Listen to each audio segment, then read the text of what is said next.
eventually people are going to say, what the hell is going on? No matter how far you go into the dark, when you flip, you go exactly the same place to the light in our galaxy. Everything. Because everything is in balance. Everything is a polarity. I think it's just going to get weirder and weirder and weirder, and finally it's going to be so weird that people are going to have to talk about how weird it is.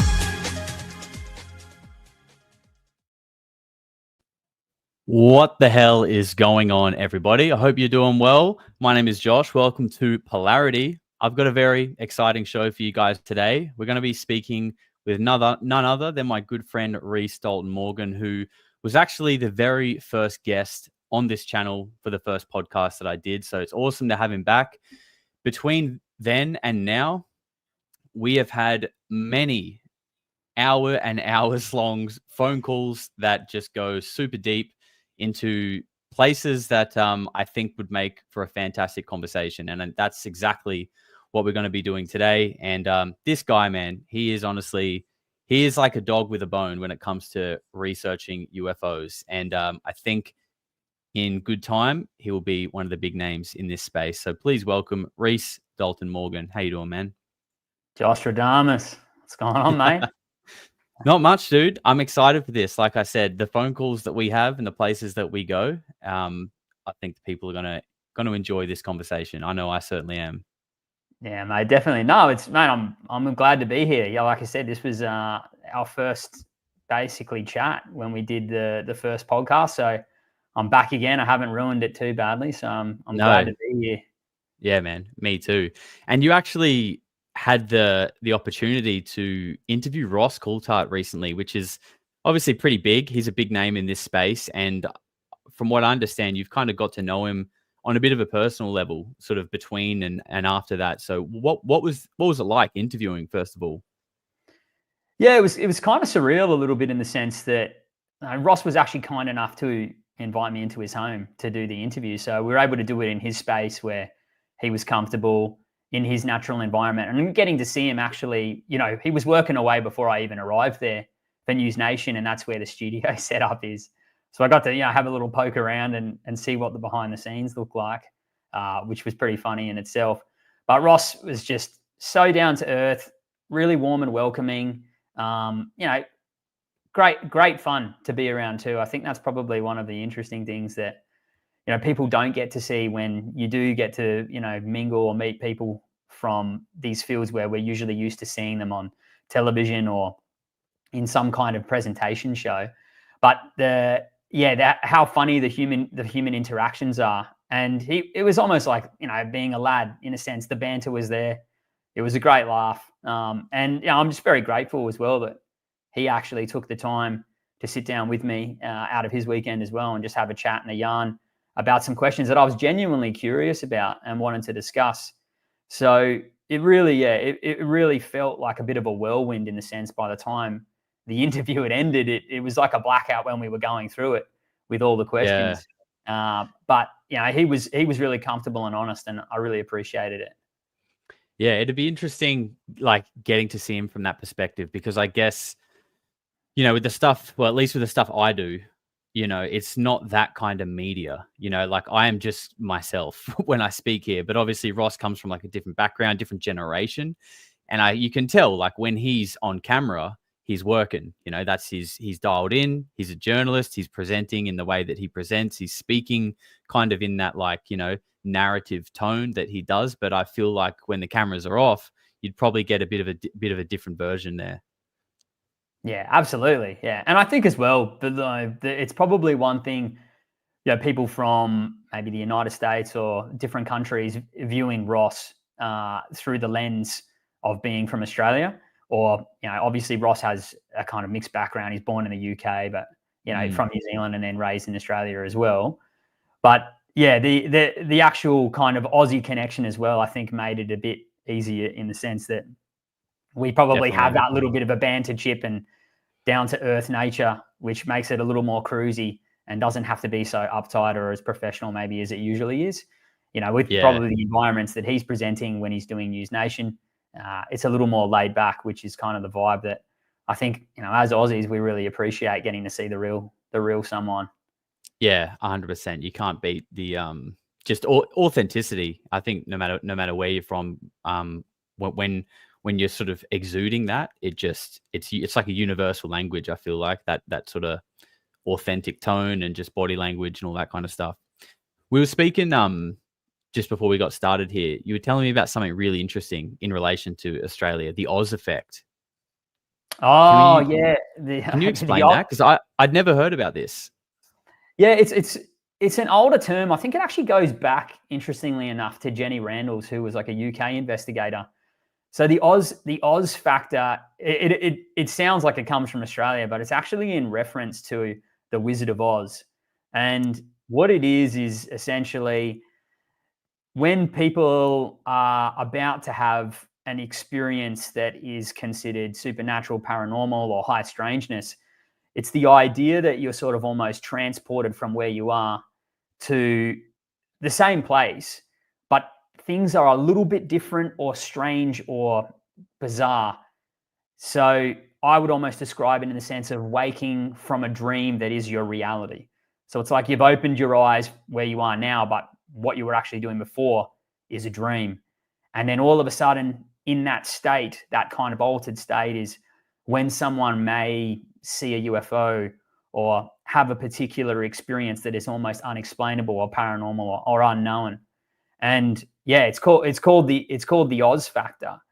And Oz factor. Yeah, it's something that's kind of, run across the board. But I think, Jenny Reynolds was the first one that labeled it, I believe. I think that's where it comes from. Yeah, it's such an interesting thing as well, because you were saying about a really common theme in UFO sightings is this silence. So you said the cone of silence. And it's like there seems to be this theme of before things happen or while they're happening, there are other than what you're actually seeing that is so like unbelievable, it actually feels like reality around you is like collapsed or frozen or is like shifted, like almost like maybe even like a dimensional shift or something like that. But yeah, the only thing that I can really even think of assimilating that to is like deja vu or something, because obviously there are people say there are explanations for what deja vu is, and maybe they're right, maybe they're not, but it is weird that we all seem to sort of have these moments where we're like, hang on a minute, I've dreamt about this or I've seen this before. Like, I don't know. I mean, the more I find out about the phenomenon and remote viewing, all this kind of stuff, the less inclined I am to believe that deja vu is just like some little synapses in the brain that are just misfiring or some shit like that. I think there's maybe something more there. Yeah, deja vu is a weird one, isn't it? Yeah, because you do get the impression sometimes with a certain scenario or setting, you go, I really do feel like I have seen this, and I can almost picturing myself recalling this in a dream. That's usually what mine feels like. It feels like it's been in a dream. Yes. Like I really have witnessed this somehow in my subconscious somewhere. But again, impossible to know. It is fascinating though. Like I think when we think about where we come from and like the genetic makeup of people, right? And this is something that I always take into account, where we are essentially the most genetically diverse of any lineage in human history, right? So in the sense that there's never been more combinations of people together to make you where you are now. So you've got this entire genetic line of potential memories and experiences that are encoded in who you are. And sometimes I wonder if that's almost potentially what deja vu could be, like a remnant of a memory from a subconscious ancestral genetic experience that's just sort of sitting in sort of, unprogrammed DNA somewhere, if that makes any sense at all, what I'm talking about. Oh, dude, 100% it does. And it's interesting too, because like, I think we're sort of learning as well that obviously there's trauma and there's generational trauma, right? Like kids often might pick up trauma if their parents have like mental health issues, and it kind of has a knock-on effect. But then there's also like trauma that comes through like the DNA, like literal generational trauma. And if that's the case, that means like, to try and explain it in the best way in layman terms, is that there is like data. Data is encoded in our genetics.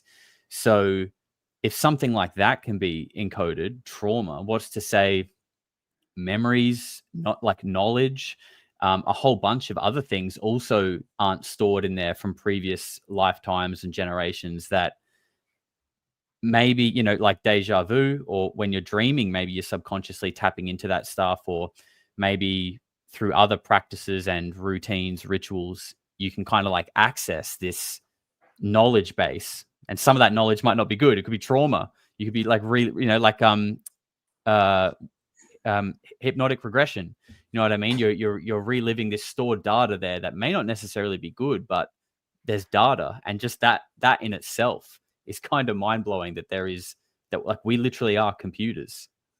Yeah, it's probably one of the most complex things on the planet, and how DNA works in the storage, and we still don't understand what so much of it is as well. It's so interesting too, where if you actually look as well at the idea of what the phenomenon and these people that seem to have these experiences as well, a lot of it seems to run in families. There does seem to be this kind of idea of an ancestral connection, whether it's a grandparent, a mother, and the sighting start or an experience starts at a certain point, and it's carried through the lineages. And one thing you could probably kind of, if there was a way to determine it, and I'm sure there are people looking at this at a high level, is, are there essentially genetic markers, biomarkers, that make a certain person more prone to potentially the phenomenon being attracted to them, or it's staying in the bloodline? And it's one thing I've actually thought about, in the sense of, just even how I've uncovered some of the work that I've been doing through, research that I started with on my grandfather. I was clearly very invested in the UFO topic, many years prior to actually deep diving and learning about my own grandfather's history, which was completely unknown to me. But in my family, like I said, I think we spoke about this on the last podcast, like UFOs weren't really something that were talked about in my family at all, let alone acknowledged. But I had a deep interest in them, and it sort of kind of came from nowhere. And I know there are a lot of people that do as well. But then when I sort of came to learn about how deeply entrenched, my grandfather was, and then my mother coming forward about, her own experiences, it almost, in a sense, I don't want to say that it was sort of some sort of fate or it was connected, but it felt like that it was sort of a suppressed family connection in some sense, that there was a reason that it was being expressed in myself, and that I didn't have an answer for why I was so obsessed or curious about the topic. Yeah, that's an interesting one. It's like, again, it's like it was always there. It was sort of like this interest that was sort of almost encoded into you, but it was just either a matter of time or a matter of steps that had to be taken before that kind of like actually came into your conscious thought stream. Exactly. Yeah, because it's a weird one. And then you start to get into the realm of synchronicities, serendipities, coincidences, and it can be easy, especially with this field, to start to look too much into things, I think, because we are dealing with such powerful and complex issues around the phenomenon and these experiences that people have. But no doubt, I think, with people that are essentially involved with this topic on a personal level to these experiences and the phenomenon itself, there are things that do seem to be more than just a coincidence. And it does feel like there's some strange sort of thread being pulled, in a sense, that has some kind of roll-on effect that we don't really understand at all. Yeah, I would definitely agree with that. Just going back to what you said about genetic markers. Do you know much, or do you have any thoughts about RH blood types? Do you know much about that? No, I don't know. What do you mean by that? I've just heard like people say that RH negative blood types is like a it's super uncommon, and that people with RH negative blood like often have difficulties giving birth Not always. I'm sure people go through it fine, but it just seems to be like an uncommon blood type. And again, I don't know enough about it to speak confidently, but certain blood types can like only give blood to certain blood types, but then some blood types are like universal. They can give to everyone. I don't know. I just find that weird, the way blood types work and the way that some are compatible with all, some are only compatible with the same type, some can give to, it's just weird. No, I mean, who knows? Could be a genetic marker, could just be yet another coincidence. Yeah, I'm not exactly sure, but yeah, it is interesting, I guess, how I guess there would be different cultures, different countries, different continents where you actually do have people from all over the place with just sort of set blood types across a certain baseline. But I haven't looked into it to understand enough exactly how it works. Yeah.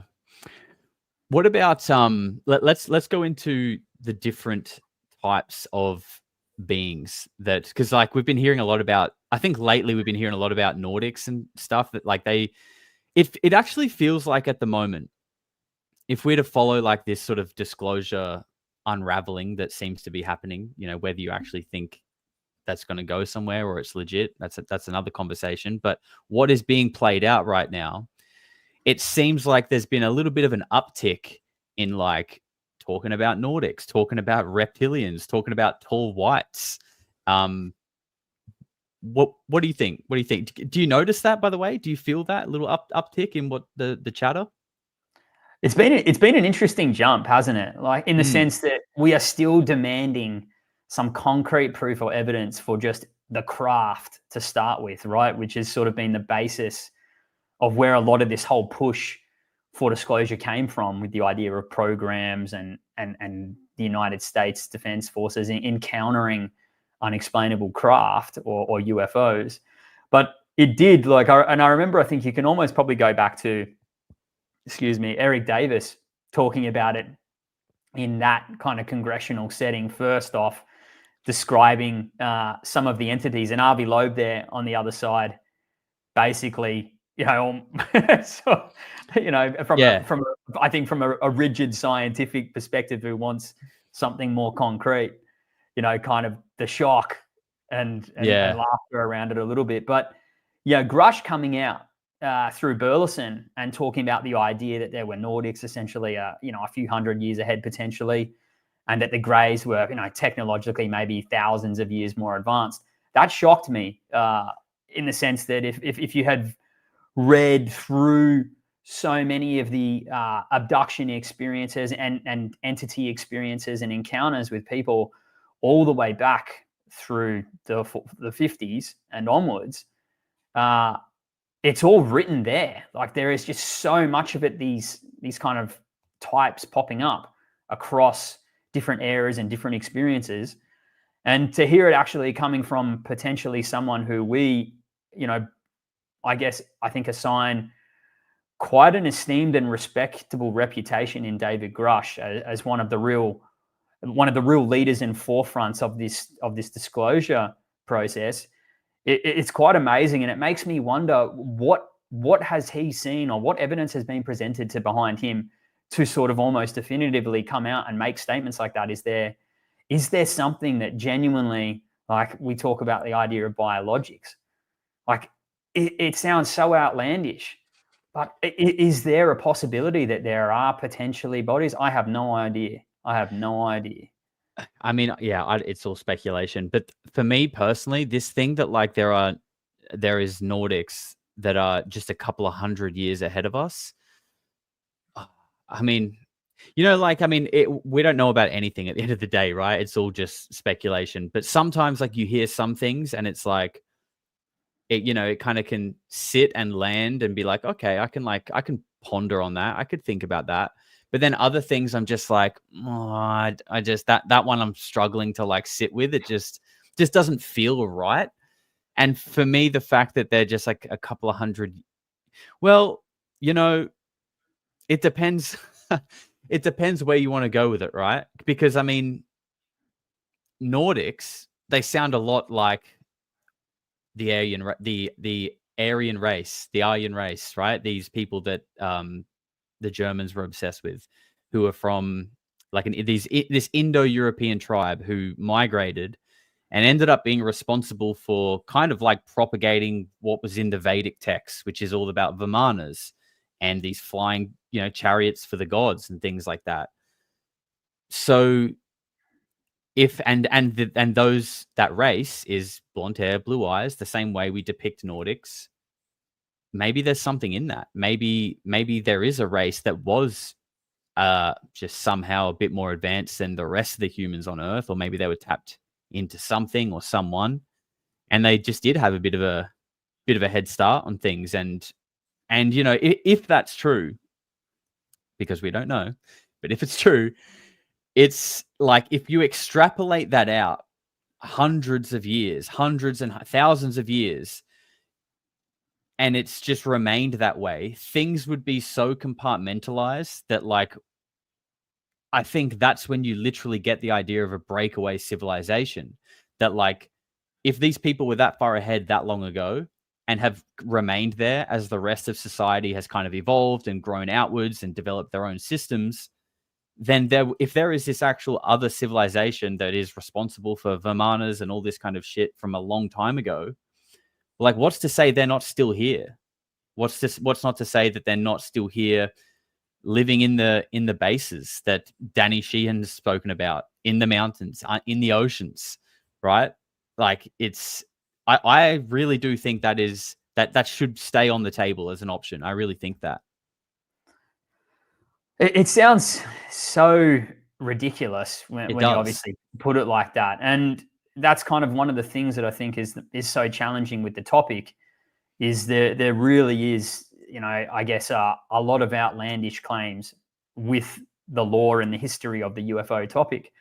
And speaking about beings, especially when you talk about the idea that, for example, you mentioned the Nordics there, that they're so humanoid-like, right? There's descriptions that they maybe have a bigger forehead, eyes might be slightly further apart, higher cheekbones, they're taller, and this long, blonde, sort of straight hair. The thing that I always found peculiar was that they're generally seen in the color blue, right? That Nordics are generally associated wearing like a blue turtleneck or a blue specific outfit. Like, there's a color association with their culture, if there is such a thing as a Nordic being, right? And that sort of then plays into the question, if there is something that's humanoid and that is more advanced with us, are we connected? Is it a breakaway civilization? Are they from another planet? Have we been manipulated into the sense of that's where we come from? Who knows? It raises so many questions. But one thing I think which is evident when we do get into the species discussion or races, whatever you want to call it, is that there are so many accounts of people that have allegedly been, taken on board craft and had interactions with these species and beings, and they appear to be working in tandem or together. Yeah. So you'll have Nordics, mantids. This is something I wanted to actually just say quickly, because I feel like a lot of people who already know who you are know you because you've done like really deep research on your grandfather who ran Woomera and kind of on the Australian side of things. But you are also kind of like almost equally deep on like abductions. Like, you're actually quite deep on that, but you've not really done much public work about it. Yeah, I guess it's probably a sensitive area in the sense that it's still very controversial and raw, I think, for a lot of people, the abduction phenomenon. And what I would say is that we don't really understand what it is, right? And what I mean by that is we don't really understand what the abduction experience actually entails, in a sense that if it happens in our space-time, or it is a physical abduction, or if it's actually a extraction of what we would assume to be consciousness, the energetic body, the subtle body, the soul, whatever we assign to it, right? There's a lot of debate, and that's what makes it so controversial, because it seems so difficult for people to be able to process that something could actually come into someone's life, take them without other people knowing, or extract whatever it means for them to make them who they are. that memory is then blocked. There's potentially planted memories. There is trauma experiences and a real, cold, hard truth to that experience for those people. And I always think about how difficult it must be for someone that has had probably one of the most confronting and profound life-changing experiences, and maybe not for the best either, in the sense that there is a lot of talk about how beautiful an interaction maybe with a non-human intelligence may be, but I think we have to look at the broader spectrum, and that this has potentially traumatized a lot of people's lives. But imagine having something like that happen to someone, and I believe that these experiences that are happening to them are real to these people. I do believe that, and I believe that it is something that's outside of themselves, which is doing it. But they don't have anywhere to go to talk about these experiences, because society doesn't even accept that experience as a potential factor or reality. So think about how difficult that would be to have something like that, something that traumatic and that confronting happen to you, and you can't even talk about it because it'll be laughed at, or it won't even be taken seriously as a possibility. And for me, that I find that quite upsetting, in the sense that I think that this topic is absolutely connected to that part of the phenomenon, in the sense that abduction is absolutely connected to the phenomenon in some sense for people. And these experiences are as much a data point as someone seeing a UFO in the sky, for example. And yeah, that's why I do spend a lot of time reading and researching and speaking to people about this, because I think there will come a point in time where we will have to address this. And it is going to be difficult, especially since there is such a large portion of people that exist now that don't even know of the reality of UFOs being a possibility. There's a large percentage of people that can't even fathom that there are things that are outside of our understanding that are here, that are interacting with us and probably present more often than not, but we're just not able to perceive them on a day-to-day basis. Yeah, and I think like that, and that's the thing, is like I understand that it's hard for people to accept, like, a group of greys came into their bedroom and took them up onto a craft and there was a mantid being there. Like, I fully understand that, but I think if people can at least just, like, instead of trying to understand aliens and trying to understand UFOs, like, try to understand like consciousness and the fact that like this may actually be happening in some kind of like other realm or other dimension. Just like how when DMT is a great example. People ingest this substance and they all seem to have like a very similar experience where they're in this other world. There are these other intelligences there. People all around the world report that they kind of look the same. They behave the same. Then you've got dreams. What's happening when we're dreaming? Our body is completely shut off and we are mentally in some kind of other world, whether that's just like, a conglomeration of our thoughts or whatever it is. It's something that exists outside of like the 3D world that we can all walk around and talk to each other in.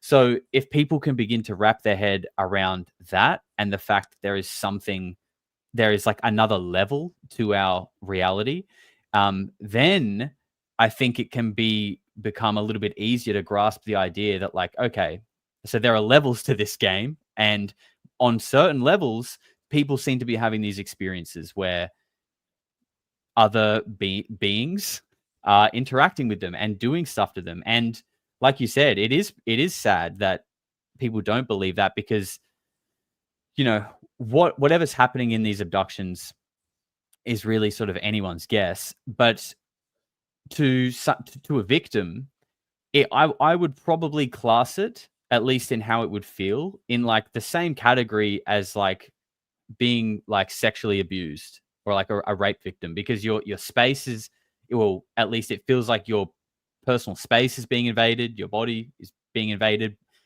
like without your consent, right? So these are the same like key factors that are present in sexual abuse cases. So imagine being a sexual abuse victim, and not only does no one believe you, but they like laugh at you and think you're crazy. Like that would just compound the horror and the feeling just tenfold.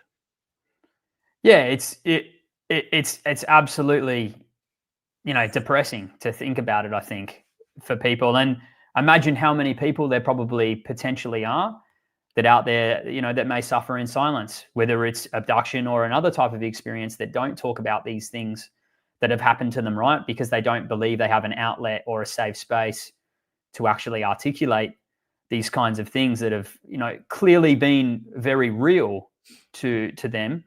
And it's just really, I think, upsetting to think that, there are people that really go out of their way to belittle and try and essentially, not in the sense of debunk, but demean these people's experience and make fun of them for what's happened to them. When if you actually go and you speak to some of these people and you read these people's accounts, we're talking about descriptions for things that we can't even assign a description to, because that they are so far beyond our understanding, right? Whether it's like a color or a sensation or a taste or a tool, like there are things that are witnessed by these individuals that they can't actually even assign a description that we are able to digest, because it's so far beyond us. In a sense, it's an experience that exists beyond what we would be able to do or have now, right? It's in a space that essentially is unknown and unexplained. And even in the work, say, that someone like John Mack has done, he talks about how for a lot of the victims that he had worked with, and look, I'm not going to get into like meddling with it all with regression, because that's a whole messy bag in itself, and we'll just put that aside for now. But the idea that the trauma and the PTSD that exists in these individuals from the experiences that they've had was explained as being stronger. And you understand this when you speak to people as well, that it's happened to. And like I said, this is close to home for me, in a sense, that the experiences are stronger than what someone would have from a child abuse case or a military PTSD experience, in a sense. Like that is the level of trauma that we are talking about, enough to set someone into a seizure or have essentially an emotional response that is enough to go essentially dissociative, right? Like it's just so heavy to think about the toll. But that's like I said, that's a deep dark rabbit hole in itself to go down. Yeah. But yeah, I think what you're sort of getting at, the first question, yeah, it's something that I'm genuinely invested in, and I think it's an important conversation that we do need to have and talk about in the present. Just before we move on from that as well, I did want to ask you, through your research of abductions, do you find that there is a species that seems to be like more prevalent, or any like a hierarchy kind of structure with them? Or just any sort of general themes that you've noticed in people's stories? Well, I think the greys will clearly probably come to mind, probably for most, in a sense, if we are going to assign that kind of cold, calculated abduction. But there are other species associated with it as well, that are in tandem. I think one thing that we can probably take away, that there does seem to be this idea or theme of a head doctor, for example. There is someone that is running this potentially operation, right? Where they have, essentially some little greys that might go out and collect the person, and they're paralyzed and floated and vibrated and moved through the wall or a roof and then up into a craft. And then the next stage begins. And then, there is essentially like a head doctor running whatever this is. But to say that it's one species, no, I think that's probably too premature to say that, in the sense that we don't know enough. But also as well, are there even species? I think that's a question that we even have to ask ourselves. And this is something that you and I have like probably spoken about before as well, but are what people potentially that are interacting with these things, is this actually just a physical materialization or manifestation of another higher intelligence? So it has a higher intelligence that we aren't able to perceive, interact with, or understand in any way with our biological makeup, created the UFO or these entities, for example, as a conduit to, or a tool to interact with us,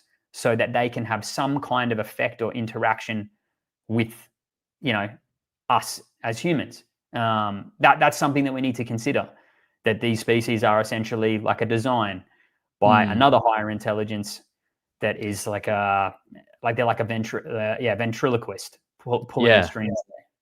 Ventriloquist is a really good way to put it, because if it is something that's coming from another dimension, and these dimensions aren't necessarily even, they're actually layered, stacked up and down. If it's coming down from a higher dimension, then it would make sense that like this is why we can't perceive it correctly or for very long, or it can't appear as it actually is. It has to appear as like an avatar or a like something that works in the third dimension for us to perceive. But in reality, it may look like what people see when they take DMT, and it's just fractals and kaleidoscopes and energy and light and all this wild shit. Yeah, exactly. And I think, looking at how complex the phenomenon and the topic is, it seems as if it may be beyond us, and that's just an opinion of mine, and I don't have anything to validate that, because we haven't really been shown enough to make a claim that it is something or that it's not. I know, like I said, we've heard Grush and a few others speak about species, but I look at this in the sense that if something has the capability to potentially, what we talk about with manipulation of reality or perception, right? If it can play with these ideals that we have rules in reality, and it can bend them and break them and rearrange them, whether that's, like I said, changing someone's memory of what an experience was with it, or blocking that memory, or paralyzing them, or giving them emotions or physiological responses to things, maybe even potentially changing evidence that's left behind from its trail. We're talking about something that may be like ants trying to understand a scientist studying quantum physics, and we may be the ants, right? Yeah. And they may be doing something on a level that we're just not able to comprehend or understand, because it's beyond us. We haven't evolved to be able to understand that information. And even abductions, potentially, depending on what they're related to, an analogy could be like picking a turtle up off the road, and that turtle doesn't know it's in danger or something. There's some role for it to play being hit by that car. That person picks it up. That turtle's going, shit, mate, the world's turned upside down. Where the hell am I? Oh my God, I'm freaking out. It soils itself. It puts it back down. That turtle considers it's the most traumatic experience of its life. But to us, it was just a bump in the road that we potentially had to just stop because it was in the way. But that turtle was going to go back to maybe its turtle friends and say, be like, bro, shit, mate, you're not going to believe what happened to me. I was in this bloke's boot. He had this weird warm thing over me. They kept telling me it's going to be all right, and then they just dropped me off. They're going to be like, mate, you're absolutely full of it. Get back in your shell. Yeah, it's so true though. It's so true. I really like that that analogy. That makes a lot of sense. That, like, to us, this abduction experience is like this radical, life-changing, reality-shattering event. But for us as humans on the other side of that, it's just like, I can see that this turtle is going to get ran over, so I may as well just kind of grab it and pop it over here to help it out quickly. You know what I mean? I'm sure it's not as simple as that. No, not at all. Not at all. Yeah. I think like the different perspective of the turtle and the human in that situation could very well be actually what is very similar in the abduction cases. Yeah, that's just all I was sort of trying to get across, in the sense is that potentially if we are dealing with a higher intelligence, you understand information, or maybe you have, and this is all hypothetical and speculation, but you may have agendas or goals or beliefs that are beyond what we could even fathom, right? And the meaning to whatever their universal goals are just something so out there that to us it would just melt our brain, really, to try and it's get just your head around it. beyond our comprehension. Like it's just like you said, ants trying to understand quantum physics, cow with an iPhone. It's just and that sort of leads you to the idea is like, at what level, like I'm sure there's a level to this thing that we're actually not meant to understand. Like it's there's no use in us trying to. We're not meant to, and we never will, because we just physically cannot. Yeah, it's true. The other thing as well is, which is kind of a dark way to think about it, and I've spoken with someone who's studied this topic quite, considerably over the years as well, and they like to keep themselves at arm's reach with it, because they believe that they have sort of a nihilistic perspective on this, but that this is like a honey trap, that the phenomenon essentially is almost like a design to bait people into. It's designed to play tricks and to lure people into trying to learn more about it, but it doesn't go anywhere. It's essentially there to send you down the rabbit hole into darkness and not leave you with any answers, any than with what happened to you, right? And that sounds, like I said, kind of disturbing. But what I'm kind of trying to get at is, if there are higher intelligences that operate on levels that we can't perceive or understand, the way that they communicate wouldn't make any sense to us, or the way that they interact, because we're trying to look at it from an anthropocentric point of view, and there just might not be any point with trying to understand another non-human intelligence's agenda, because that's not the way that intelligence thinks, operates, acts, learns, or does anything. It just is not going to be, it's not going to resemble any sort of moral code or journey or purpose that we understand. Yeah, and you just said the anthropocentric purpose. So that is basically the idea that humans are like the center of like life revolves around humans, essentially. Like we are the core of existence, and everything is sort of like an outreach of our intelligence and our belief systems. But again, and it's such an interesting thing that is the way that we look at things. And then you go back to Galileo, Copernicus, where it was this same idea, but extrapolated out with the Earth, that we thought everything revolves around the Earth. And then it was heretical to oppose that idea. And then we kind of worked out like, oh, actually, no, we're actually not that important in the cosmos. But now we've kind of like reeled it into like, oh, but humans, we are the middle. The Earth might not be, but we definitely are. And it's kind of like, well, I think we might have to reel that one in too, because it doesn't look like we are. We're actually just another grain of sand in this like wild place that actually doesn't really care for us at all. We're not important. We just exist, and we should be grateful for it. Yeah, I agree. I think it's one of the downfalls of man. It's the hubris and the arrogance of man. And I think we're seeing that probably now with the resistance. And I actually understand why people are skeptical about the phenomenon, in the sense that if you haven't actually, really looked into it on a personal level with understanding, or experienced something, or had something life-changing happen through someone that or whatever it is, it's hard to understand that something like that is possible when you've seen no evidence for it at all, right?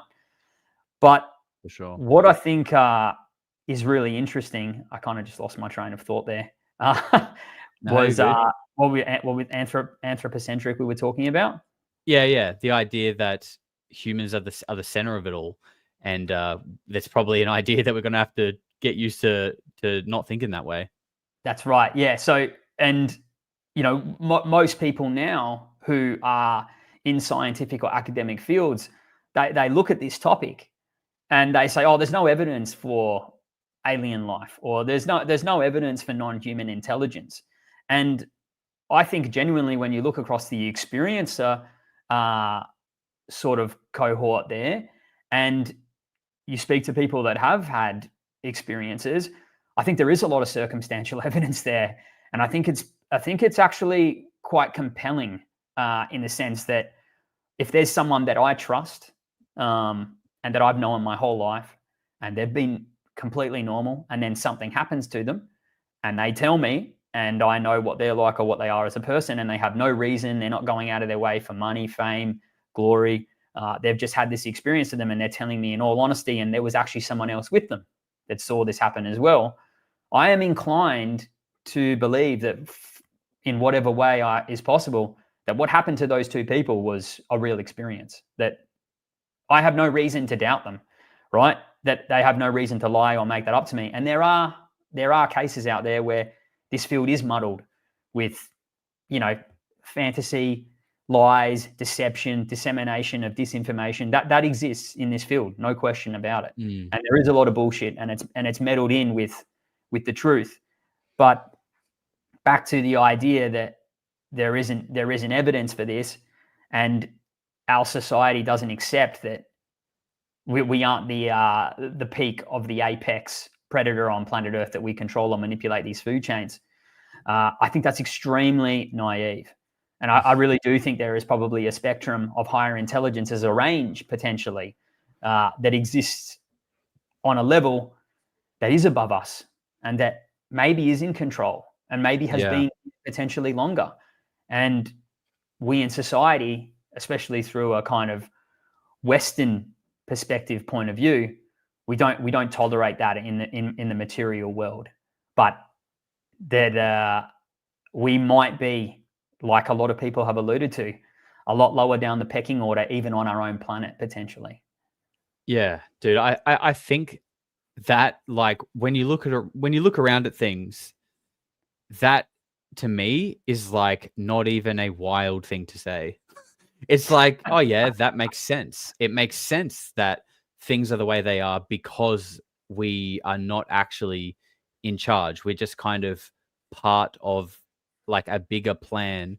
And it's a plan that like probably doesn't really care for like you or me as like an individual. You know what I mean? Like, it's like as an individual, we are so like insignificant to whatever the direction is. Cause it's like, it's not about the individual. It's about, I guess, everyone. And even still, I mean, that plan may not even be good for everyone. It could be a total negative or a total positive. It could be a total positive that right now feels like a negative, because I think we are going through like an unraveling of sorts right now, like a demolition of like belief systems and dated power structures.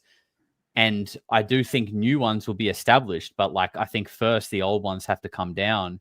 And it feels like we're in that process now. And that's probably why things do feel like just so chaotic and unstable right now.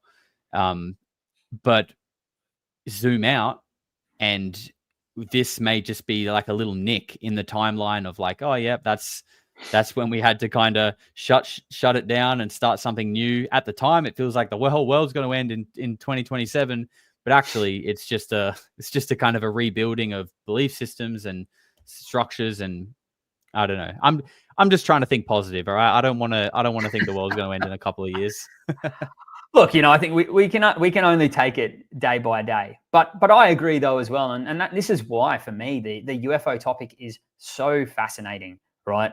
In the sense that back probably in ancient times, or exploration days, right? People were on frontiers to explore uncharted, unknown territory. It seems like there's only a very small percentage of people that get to go to outer space, right? Which is sort of the frontiers of space exploration. But the UFO topic, in a sense, almost represents an exploration of potential, of consciousness, and understanding whatever this sort of experience is that we have, right? It's a frontier of man trying to understand his place in the world, where he is, like where he comes from, what it means to be in relation to whatever this is. And that gets at the heart of so many questions of who we really are, right? Because I think if you look at society as a whole, it's designed in this sort of formulaic system where we have schools, universities to funnel people within a certain way of thinking, right? To channel into a particular industry, to work a particular job, because that creates purpose and it keeps the system ticking over. It keeps order in check. It's essentially conform, and people that seem to step outside of those boundaries or parameters are what we would be, called as hermits or crazy or isolated or ridiculed, whatever it is. And the UFO topic itself sits outside of those boundaries, and it challenges that whole system with how we are taught to think. And that's what I mean in the sense that I think this is the frontier of man exploring purpose. Yeah. In the sense of in relation to something that we don't understand. And that's really what it is. I'm so glad you brought that up, because I mean, I love like the metaphysical shit. Like I love going down that road. And like it is interesting that the school system is the way that it is, and it's a system that hasn't really changed much, right? And it is important. Like it is important, sorry to say as well. Like it does serve a role, but for sure. It only serves a role because it was created in the first place, right? If it was never created, it wouldn't actually be necessary. And that's kind of what I'm getting at here, is that if like our brains are what interpret our reality, like we sort of render our reality and it's filtered through our knowledge, right? The things that we've learned, the things that we know, kind of like filters what we see, and that's how we interpret it. But a lot of that stuff comes from the same structure of knowledge, like the general school curriculum that is set up around the world. So we all kind of grow up with this like same knowledge set. Like we know our maths, we know our English, we know that you go to work, you get a job. UFOs, that's crazy. Why would you talk about that? Like this is like the framework that we are all raised up in, right? So this is programmed into our mind. Yeah. But then you've got like the occult, right? Which means hidden knowledge. It's hidden knowledge, right?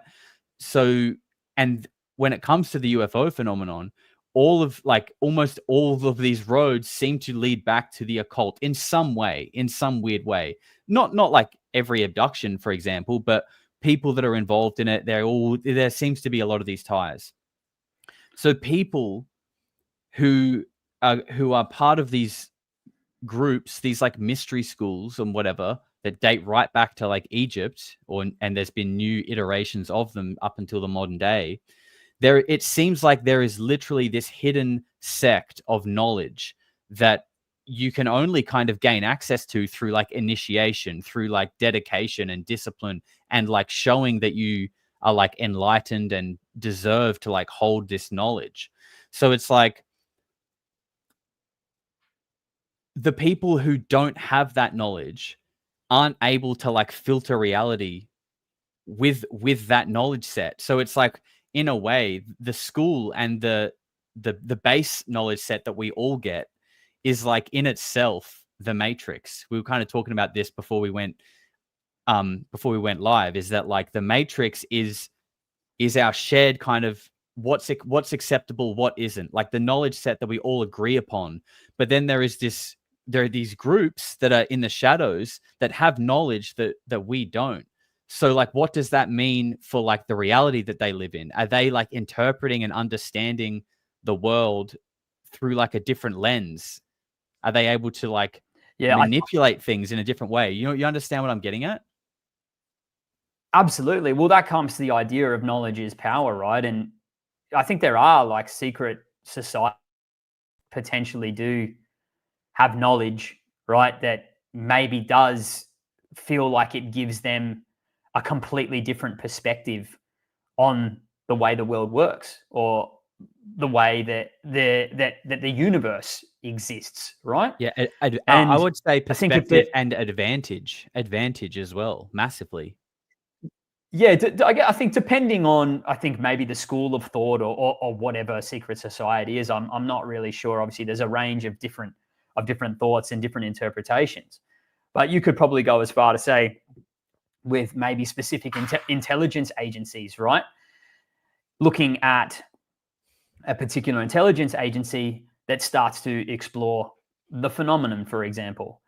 Maybe they have access to particular information or proof or something that then allows them to operate differently in their day-to-day because of what they know. And that then changes their entire, process of how they operate, right? And like you said, maybe it's an advantage, maybe it's a disadvantage, but it's knowledge that concerns the nature of the universe. And we are, at a point where there have been essentially groups or organizations maybe that do know more about certain things, and they have kept it, specifically or exclusively just for themselves. But now it's sort of starting to bubble up where, for whatever reason, there is a kind of, I think, unanimous sort of feeling across the board with people that are exploring this field from a public perspective that there are things that deserve to be known, or people believe that this should not be held exclusively within one group or one right, because it's like a crime against humanity, right? It's not fair that a certain select group of people, because they feel that they are intellectually, spiritually, academically more privileged just to be in that position to have access to the information, that they can't give it to everyone else. And it's like an elitist perspective or point of view. And I think the UFO phenomenon encapsulates that as well. Yeah, it is. But I can't, because just the way that I am, even though I'm on the side of like, I want to know, we deserve to know, like that's obviously the side that I'm on. I also can't help but think about the possibility that, like, if that is true, and that with this other knowledge set, you kind of are able to perceive and like manipulate reality, your own reality, in ways that, like, you have to be of a certain character to be trusted with that knowledge. Like, serious, like, and that may well be because I feel like the a cult usually has this like negative connotation to it, because there are characters that have done some weird shit for sure. But also, like, there could be something to it, in that, like, this shit is real, but like, and we're not just going to tell anybody about this, because once you understand this stuff, you can navigate your life and you can navigate reality in a way that, like, will bring abundance to you. But we don't want abundance to someone who, is full of like negative desires, or like, full of lust or materialism, monetary gain. Like, that's not the caliber of person that like deserves this knowledge. That's a good point. And it's a great point. Yeah, because I think if we do interpret, that maybe the average person, right? There maybe is a percentage of people that exist, without sounding too judgmental, that, maybe aren't good people, or that maybe don't right, that maybe just don't make the right decisions in the best interests of other people. I don't think that's judgmental at all. I think, like, we wouldn't be having this conversation if that wasn't the case. Do you know what I mean? Like, things wouldn't be the way they are if that wasn't the case. But I think the important caveat to put with that is that, like, I don't blame a lot of people who would be considered like bad people. I don't necessarily blame them, because I feel like a lot of people have been just born into a society that is like kind of not meant to, but like it's hard. It's hard. Like, life teaches you lessons. You're not really taught how to deal with them properly. People end up going off the rails, and like, life is hard. But also, in saying that as well, whatever happens to you in your life, sometimes it may not be your fault, but it is your responsibility to what you do with it next.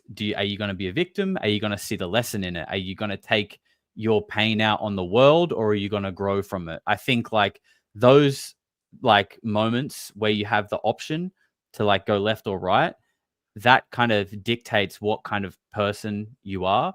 And I think that's what, that could be the kind of things that determine like who can be trusted with this knowledge that is outside the mainstream. Yeah, it's an interesting thought. The thing that I think which concerns me potentially is that we live in a capitalist society, and that money essentially makes the world go round. And generally, when you equate people that become very successful in business or a corporate world, the decisions are genuinely quite ruthless, cold, calculated. And in order to get to a position that essentially is the head or a figurehead of an organization that's sole purpose is to make money, You got to be ruthless. The greed and the values become quite concerning, right? And it's one of those where, if we are talking about what, you know, this whole idea of say a cabal coming up within the UFO topic, that maybe it potentially sits under a private umbrella organization, right? And that the people that are running that do essentially use their moral compass to be guided by income, by money. And that's why they will do whatever they need to do to keep it secret, because it benefits themselves. That's where you have to start to wonder, yeah, is it really as dark as maybe as it could be? And that's, like I said, all hypothetical and speculation on my part. I have no I have no way to verify or validate any of what I'm saying, but I'm just talking about looking at the way that the world works. It seems to be that the richer someone becomes to a point where money essentially can make them almost untouchable. And we are talking about potentially technologies or knowledge or power. That's a dangerous combo. And maybe that's this whole idea, what the dirty dark secret is that we keep hearing about. Yeah, I think, like, I feel it's so, like, as an individual human being, you can only take in so much with your 5 senses, right? Like, you can see what's around you. We've obviously got the internet, which is kind of like this portal into the greater consciousness of like society. But generally, we can only really feel and perceive like what's directly around us. And I wonder if, like, these people who are at the top of these organizations, like the elite and the elite, they're obviously so just born into that life. It's just like second nature to them to live the way that they do. And again, it's probably me being too empathetic, but I wonder if, like, they're just so removed from like actual life of normal humans. It's like they actually, like, they don't get it. They don't get like how much what they're doing is like screwing other people.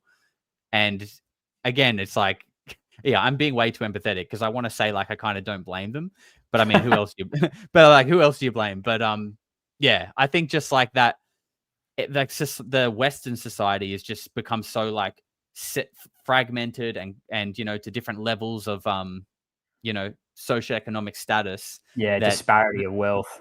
Yeah, that people just like don't even really understand what it could be like to be on the other side of some of these decisions that are being made at the top that are just like screwing the people down there. I don't know. Yeah, it's true. Well, it's probably one of the big traits that I think's been lost. And without that sounding bad, like, I think as we've become probably more introverted, society's become a lot more technological. There's been a lot more of a focus with, you know, after COVID as well, that, you know, people are more sort of socially reserved and isolated. And it's easy to forget how personable like a connection can be and how important it is. And everything we judge is through the lens potentially of now a camera or a phone or media. And people forget that there are real people on the other end of things, or that there are consequences for decisions that are made. And even you could say, this is obviously an extreme example, but look at like drone warfare now, for example. The idea that someone is sitting in a studio controlling a drone and flying a drone into a human being and potentially blowing them up, right? And they're completely disconnected from that experience with that individual, because to them, it's just on a screen. There's no personal connection between what's actually going on in that box that they're in controlling that drone and the person Just- there on the You ground. just feel like Call of Duty. You literally just feel like you're playing Call of Duty. It's like a But you're video actually- game, right? Yeah, but you're actually removing human lives. And that's one And- thing and that yeah. like we would always hear that what people would say who have been in wars. They say like the feeling of like killing someone doesn't leave you. Like that kind of stays with you, because in those days they probably looked in their eyes and took their life when they did it. Whereas like you said, now you're so removed, it's like it's just so dangerous. Yeah, well, and that's it. Like, there's no grounded reality to it, and I think we are slipping that way a little bit as well now as we become more plugged in digitally. No moral and consequence. yeah, and you could even say you see it, and look, it's trolling's always going to exist, right? Keyboard warriors are always going to exist, but the level of spite that exists online, and how like much vitriol people can spit at one another. It's crazy. next level now. Like it's that whole idea of doxing and what people will say about someone else online. But in reality, if that person is there in front of you, 90% of those people wouldn't have the courage to look someone in the eye and say something offensive because they'd be afraid.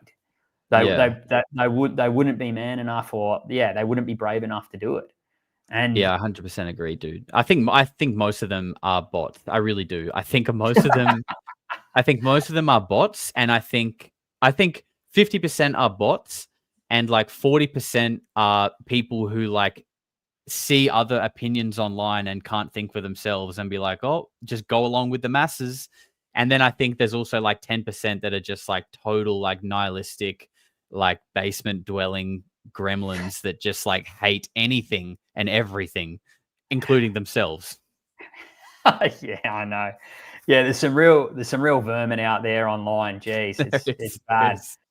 They get Bro, out of hand. It's funny because it's like people don't know like who you are or what you're about, and maybe they've just see a clip or anything on what it is, and you'll get some bloody ridiculous message or some statement. You're thinking, Jesus, mate, like come on, Yeah. like how old are we here? Like what is this about? Like Yeah, bro. I've had people tell me that I'm a deep state puppet and CIA and shit like that, and I'm just like, well, I just think like, bro, I hope you figure it out, whatever it is you're looking for, man, and I hope you work it out. But it's like that ain't it. Yeah. Sorry, just quickly. I just think it's a big problem as well, especially in like the niche UFO community too. Like I feel like people really go to the next level to try and be nasty and take out other people, and it's just so over the top, and it really doesn't do anyone good. I think what that is actually like because Design. because this is the UFO topic. Like, I mean, I think there are bots online everywhere in engaging with everyone on all kinds of topics. I really do believe in the dead internet theory, but I think in this space particularly, it's like rampant and way more aggressive because that is way more confusing. It plays with the emotions. It plays with like, who do we believe? He's a grifter. He's this. He's that. Like, I think like there are actually way more bots in this space than people realize, and they are generally going to be the ones that have the most like vehement, strong opinions one way or the other, because that's what sways people who can't think for themselves. They think, oh, this guy sounds like he knows what he's talking about. I'm a follower of him. I believe him. And now they all of a sudden just become an organic bot. Yeah. And they don't even know it. I agree. Yeah, I think it is designed like that. And when you look at how much dissension is amongst this community, because the passions are so high, because the stakes feel so high, like it really is, like, in a sense, dealing with some of the biggest questions that people can think about on their own day-to-day basis, that there really is so much behind what people are trying to do with exploring this topic or trying to suppress it, right? And that's where I think you get these heated tensions, and it can just explode. Like, how many people have meltdowns? Like, I only engaged with Twitter for the first time, I think, last year, or was it last year or this year, and hadn't been a part of the UFO world or the UFO community. I'd been obviously doing my own work behind the scenes, plugging away, but then, just trying to get a lay of the land with who's who and what's going on and who's attacking what, who's having a meltdown, who's going to be on a rampage. It's like its own job in itself, trying to stay on top of that. Yeah.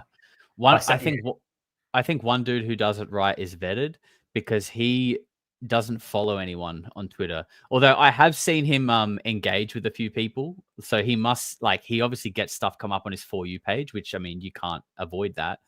But he doesn't follow anyone.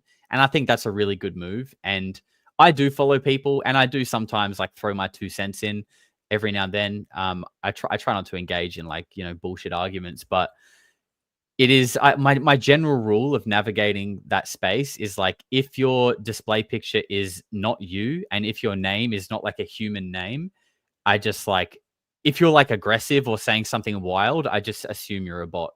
And that has helped me navigate this space a lot easier. Waters.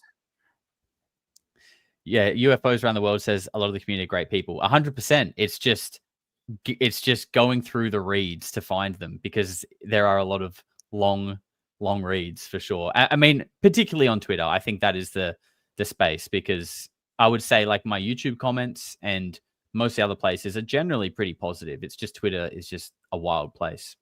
But speaking of yeah, it really is. It is.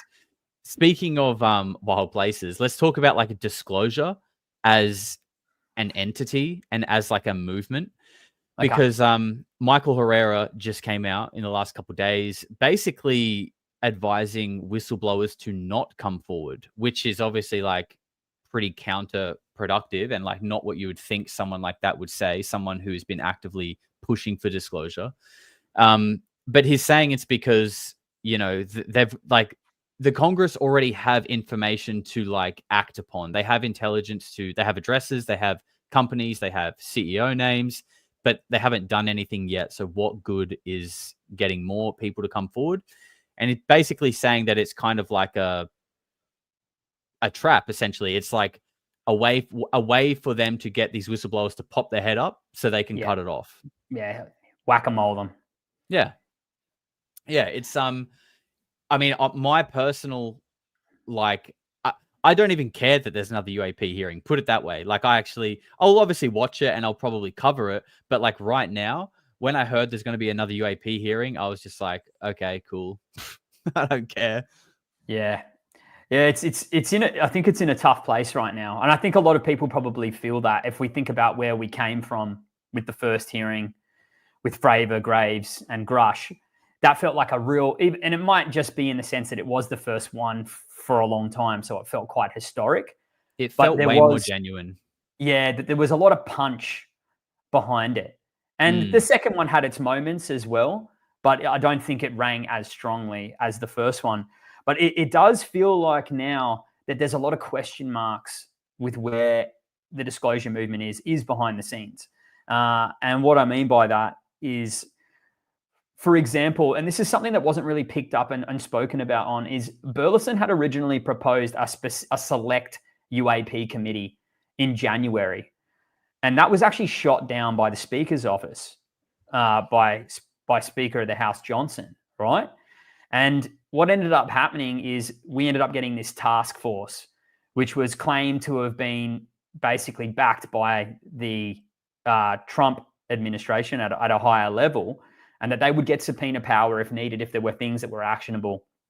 But it's almost as if that task force was a neutered UAP committee, which was what Burleson had proposed originally.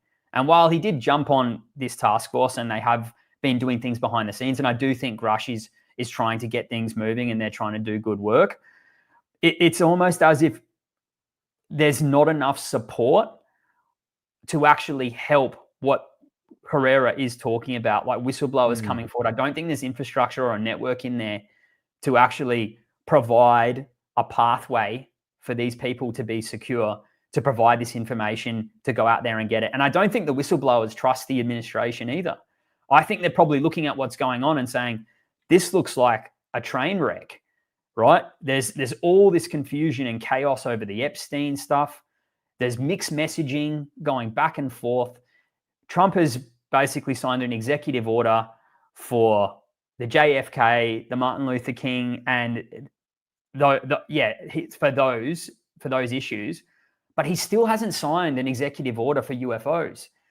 And you have to wonder why. Like, why aren't UFOs being addressed by the president if it was something that he originally spoke about? And we have heard that he allegedly has been given briefings about these things. So what exactly is going on behind the scenes? And I don't think any of us can really know. But I do think it's not. I don't think it's as well behind the scenes as we hoped it to be. Yeah, I agree. And I was looking away then because I was trying to pull up the recent Matthew Brown tweet, because he said, basically kind of echoed what you said at the start there, that there's like not enough support, that like it's just like they can't do it, which, you know, begs a far bigger question for me. And it kind of goes back to almost where we were at the start. Like, what does it mean if there are people in Congress who do sort of, like, you know, I think Tim Burchett's a good example. There are others, but I think he's a good, like, just one to put at the front. There are people who seem to be genuine in that space, that do want answers and they do want to get to the truth. And there are these movements to try and make things happen. And then you get a hearing, but then somewhere behind the doors and something, it all just gets lost in the sauce, and then it just fizzles out into nothing. So, and then you've got these whistleblowers come out and say, like, we can't do it, it's not working. What does that mean? If things are dying, if these movements are dying within the Congress, what does that actually mean? To me, it means that, like, whatever is actually behind all of this is, like, in the Congress. It's like gang of 8 senators. Yeah. You could say it's compromised. You could say, well, maybe compromised is a bit far, although I am open to that.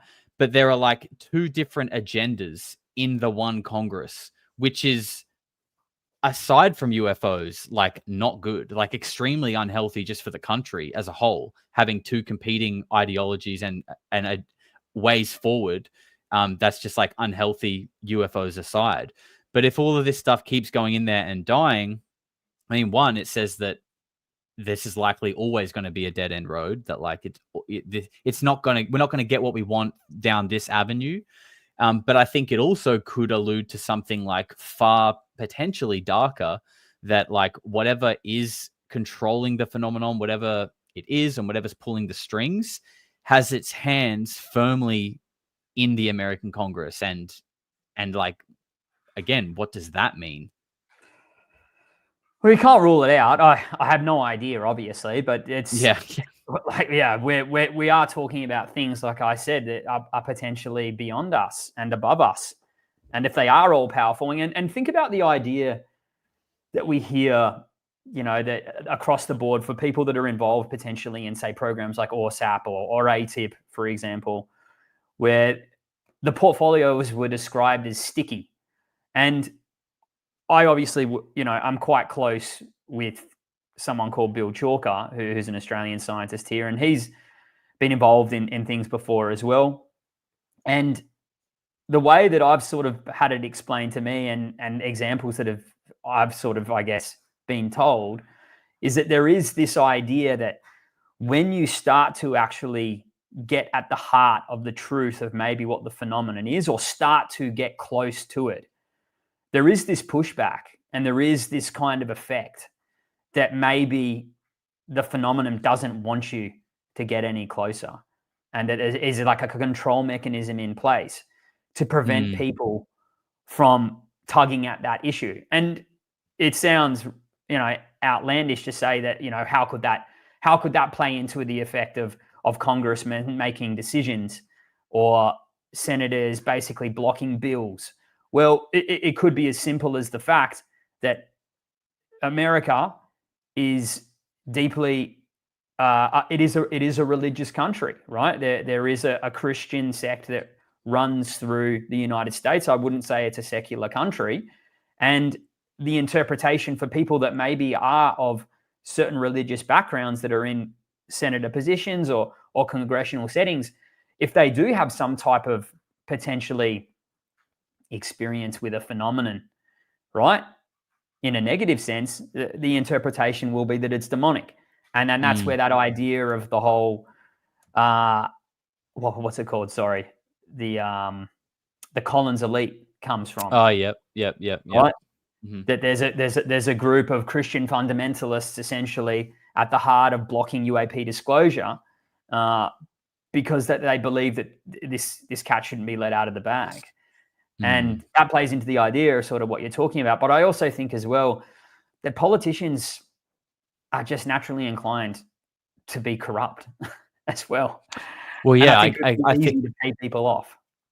Yeah, and I think it almost kind of comes back to what I was saying before about like when you're in those places and operating in those spheres, like you're disconnected from like the rest of reality. Like that's, you're playing this game of politics, and it's all just everyone's in each other's pockets, behind each other's back, and whispering in his ear, and there's money involved. Like it's a slimy game, and I think that slimy game is what is in place to govern a country, which in itself is just kind of, how is that ever going to be like a fruitful system? It's always going to lead to people being corrupted, and but I think going back to what you were saying, it's interesting that people apparently in these higher circles, according to, who was it that said it?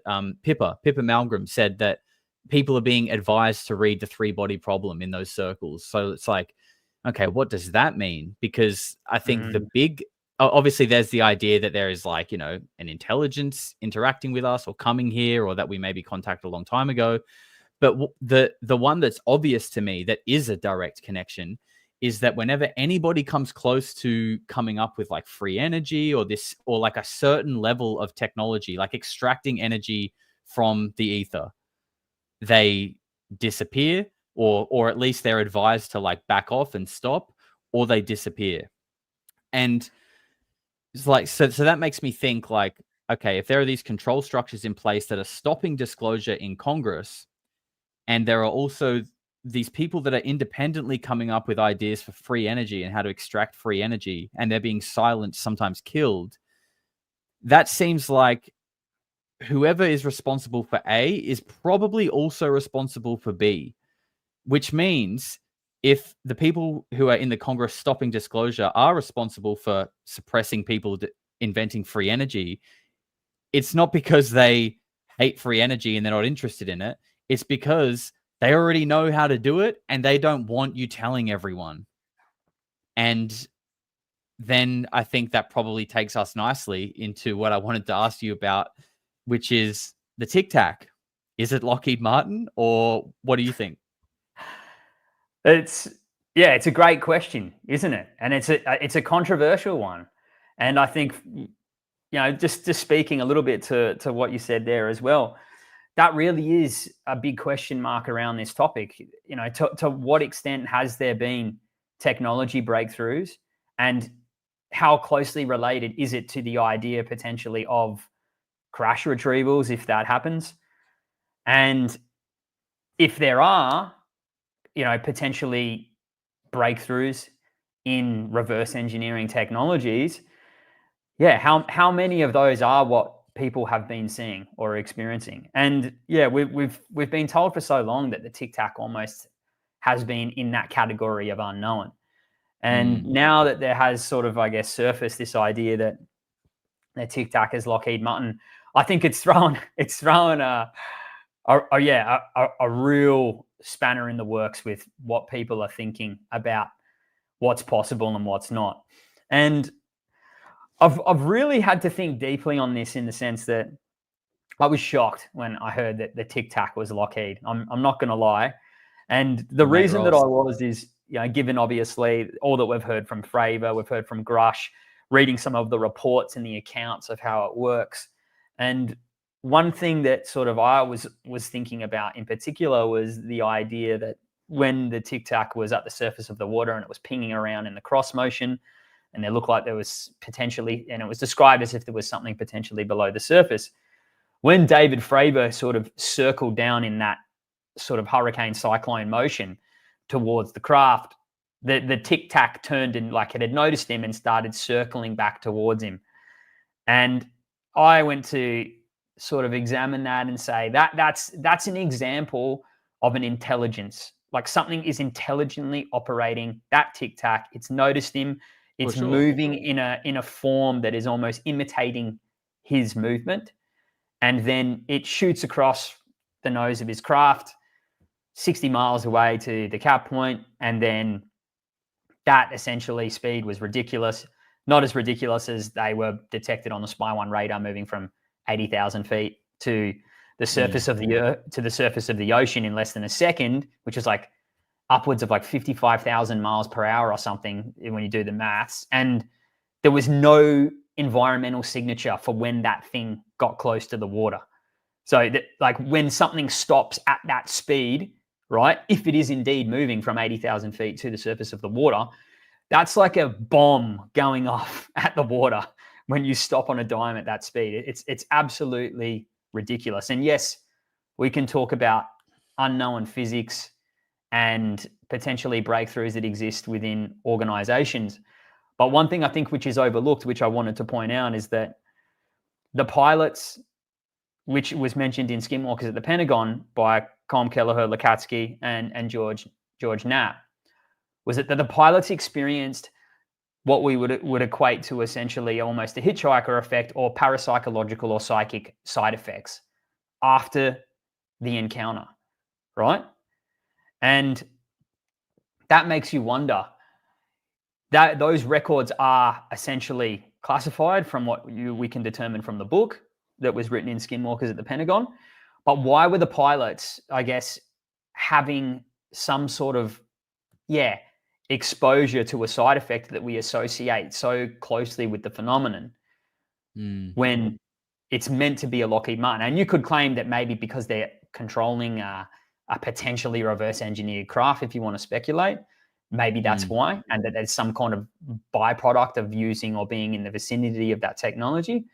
But there had to have been someone potentially controlling those Tic Tacs if they were. And if there are so many of them coming down from 80,000 feet, who's controlling them? And how are they controlling them at speeds from cycling up towards the craft to then going to incredible speeds? Like, is someone looking at that like a VR headset? Like, are they? How do you control something moving that speed? Well, it sounds like the whole psionic thing. I know what we're going to go to. Yeah, it could be that. I think just to speak on the whole, hitchhiker effect thing after encountering something like that, to touch on what I said before about humans behave and perceive in a way that is built off of the knowledge set, the stock standard set of knowledge. And perhaps this is just an idea and a theory, but perhaps that when you see something, it could be a Tic Tac, could be an orb, could be a gray, whatever. Whenever you see something that totally shatters that knowledge set that you've had your whole life, that has told you what the framework for reality is and what the rules are, when you see something that blows the head off that, maybe that triggers something in your mind that is almost to just give a basic analogy, unplugs you a little bit from the matrix, pulls you out of this delusion, and you're now receptive to other things that are happening in the world that before, because you totally didn't believe it, you were tuned out of them, you just weren't really aware. But when you've had something just shoved in your face, now it's kind of okay, now my perception has just gone and I'm getting, that's just an idea. It's a great point. It's a great point, opening the door. That's right. It kind of rips your mind open a little bit. But to talk about, well, actually, first of all, I want to say, and this is a theory I've said before, but I think I'll say it again because I think it makes sense. A reason why I think the Tic Tac is man-made is because okay, look at planes, right? planes have a nose because they travel like this and they need to be aerodynamic. They have wings to kind of sustain the lift, and they have a tail to help like steer, right? Because they fly. They use this like propulsion forward and like the lift, and they steer with that. If you figured out something that doesn't fly, you no longer need to worry about lift and aerodynamics. You can now sort of move between any point in space and time. You no longer need the wing. You no longer need the nose. You no longer need the tail. You're literally left with the Tic Tac. And that is like probably just the convenient shaped vessel for humans to like work in and operate in and move. I mean, it's far more like ergonomic than a flying saucer appears to be. Like a flying saucer where you can only stand up in the middle and then you got to crouch down to get to the edge. Like that doesn't make sense, but a Tic Tac does. Now, obviously that's just like, a theory that could be nothing, but I don't know. I think it makes sense to me. But if we're talking about how they're operated, I don't think there's like, I mean, again, I don't know, but I don't think there is it probably is something psionic, and I don't think there would be like a steering function. It's not like, I'm gonna drive over there at 80,000 miles an hour. I'm gonna drive that way. It would be like somehow like I need to be here, and now you are here. Somehow, there's obviously probably a lot of like quantum physics in between those two things happening, but I don't think it's like they're driving or they're steering. They're just kind of like going, if that makes sense. Yeah, no. Well, and look, and no one knows, right? Like no one in the public knows what's going on, whether there is someone that's essentially controlling that manually, psionically, or if it's automated, if it's some kind of artificial intelligence as well. We don't know. I think the big question marks around it are the material science. Designing something like that, the structure needs to be able to withhold those types of G-forces and pressures, right? When we're talking about something going from 80,000 feet to the surface of the ocean, how is the material structure of that staying together? And that's where we get into the question marks about breakthroughs in material science. Like, have someone actually cracked that we can operate this without any visible means of propulsion, and it's able basically to withstand these incredible speeds without just disintegrating or breaking apart. And the other thing as well is that there were multiple of those objects being picked up, right? It wasn't just the one Tic Tac that was seen by Fravor.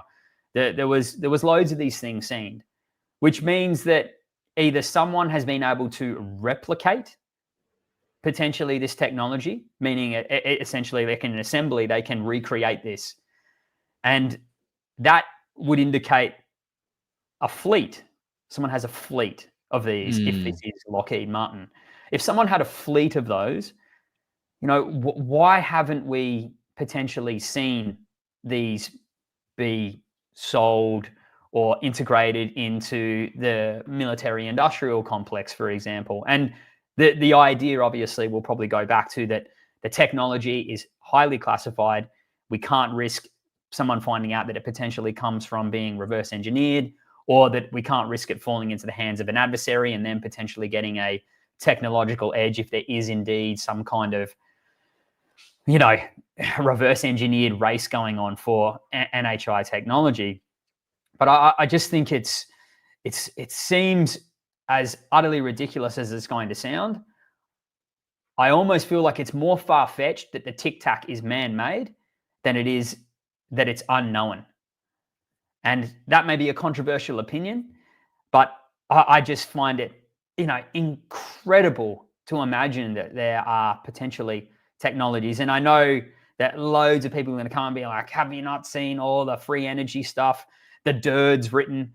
One of my big, arguments against a lot of that stuff is if you actually read the books that which the Dirt's come from, they were written based off the scientists who were involved in the ORSAP and ATIP programs, based off UFOs they were seeing.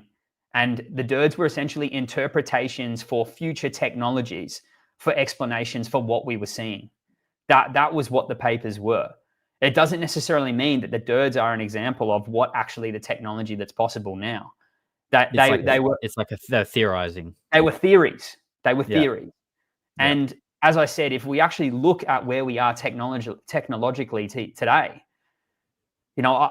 we are either really being kept in the dark, and there maybe is stuff that is, extremely sensitive, like Ben Rich has spoken about, potentially can take ET home, that's sitting somewhere in the desert, but there's no need to bring it out. Or we have potentially recovered stuff that's sitting in a deep, dark vault that no one can figure out how the hell it works. And there's no breakthroughs in it at all. And we're essentially just looking at a piece of technology that's been, maybe 3D printed from the ether of space-time or something. I don't know. There's so many questions around it. I just don't know what to think. I don't know. I think, it's a tough. The one thing that like I really lean into is the fact that, this stuff has really been going on since like the 30s. It seems like, even some sort of rogue accounts that maybe even a little bit earlier, that people have sort of known about this, and there have been, at the highest levels, there have been investigation and attempts to reverse engineer off-world technology. I think people perhaps underestimate. Let's just say the 30s. That's almost 100 years. I think people underestimate not only what can be achieved in 100 years, but how far things can become like fragmented away from base society. Like we're talking about, massively. Like we're talking about multi-generations of people who have probably came in young, gone through these programs, got out. New people have come in, gone through, got out, and and through their lifetimes, new sections are being built. They're getting put away over here. Money's constantly being siphoned in through the taxpayers' money, and because think about it, there in reality there is no way that trying to work out what this shit isn't the absolute highest priority. I mean, of course it is. That's why it's so covered up.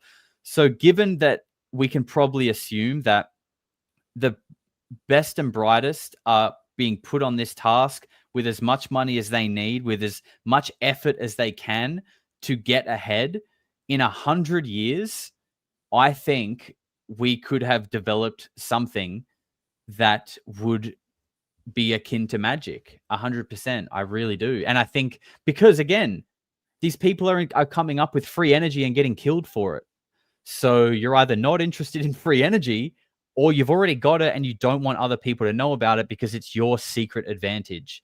And that is what I can't get past. I think and this is why I love talking to you, because I know you don't always agree with me. But I love that because we're both very open-minded at the same time. And like, I love hearing your take, and I know you're happy to hear mine. And it's not like a jarring thing, because I'm open to being wrong. And I do think you've got a great basis of what you're saying too. And I know you'd probably say the same for me. Well, neither of us know. That's the real thing about this topic, right? Like neither of us can confirm. We only have what we're told, or what essentially is dictated by the people that are involved.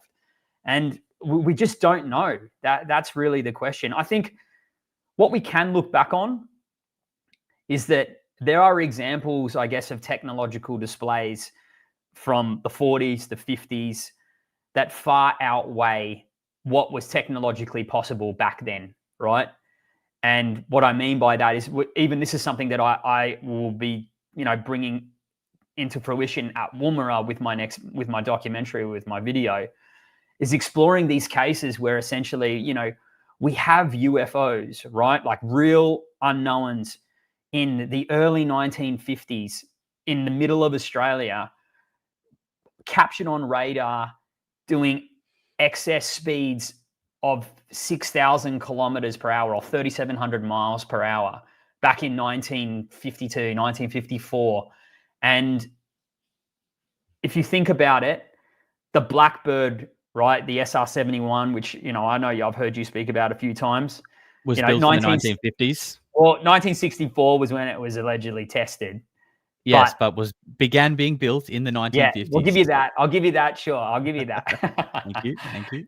But that account of these UFOs over Woomera in the middle of the desert in Australia, that's 10 years before the SR-71 is even operable, and it's going double the top speed of the SR-71 Blackbird.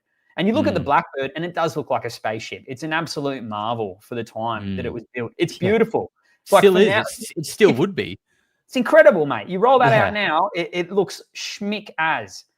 And yeah, that's where I go back, even with cases there. You know, Tic Tacs coming out of the ocean, seen at Port Augusta, you know, a small country bumpkin town just below Woomera in 1947, shooting across the sky in a formation, seen by, you know, an RAAF officer, Ron Ellis, and a group of other people at a train station, a farmer, a pig farmer, witnessing like a fleet of goddamn, you know, eggs flying at incredible speeds in 1947, coming out of the ocean.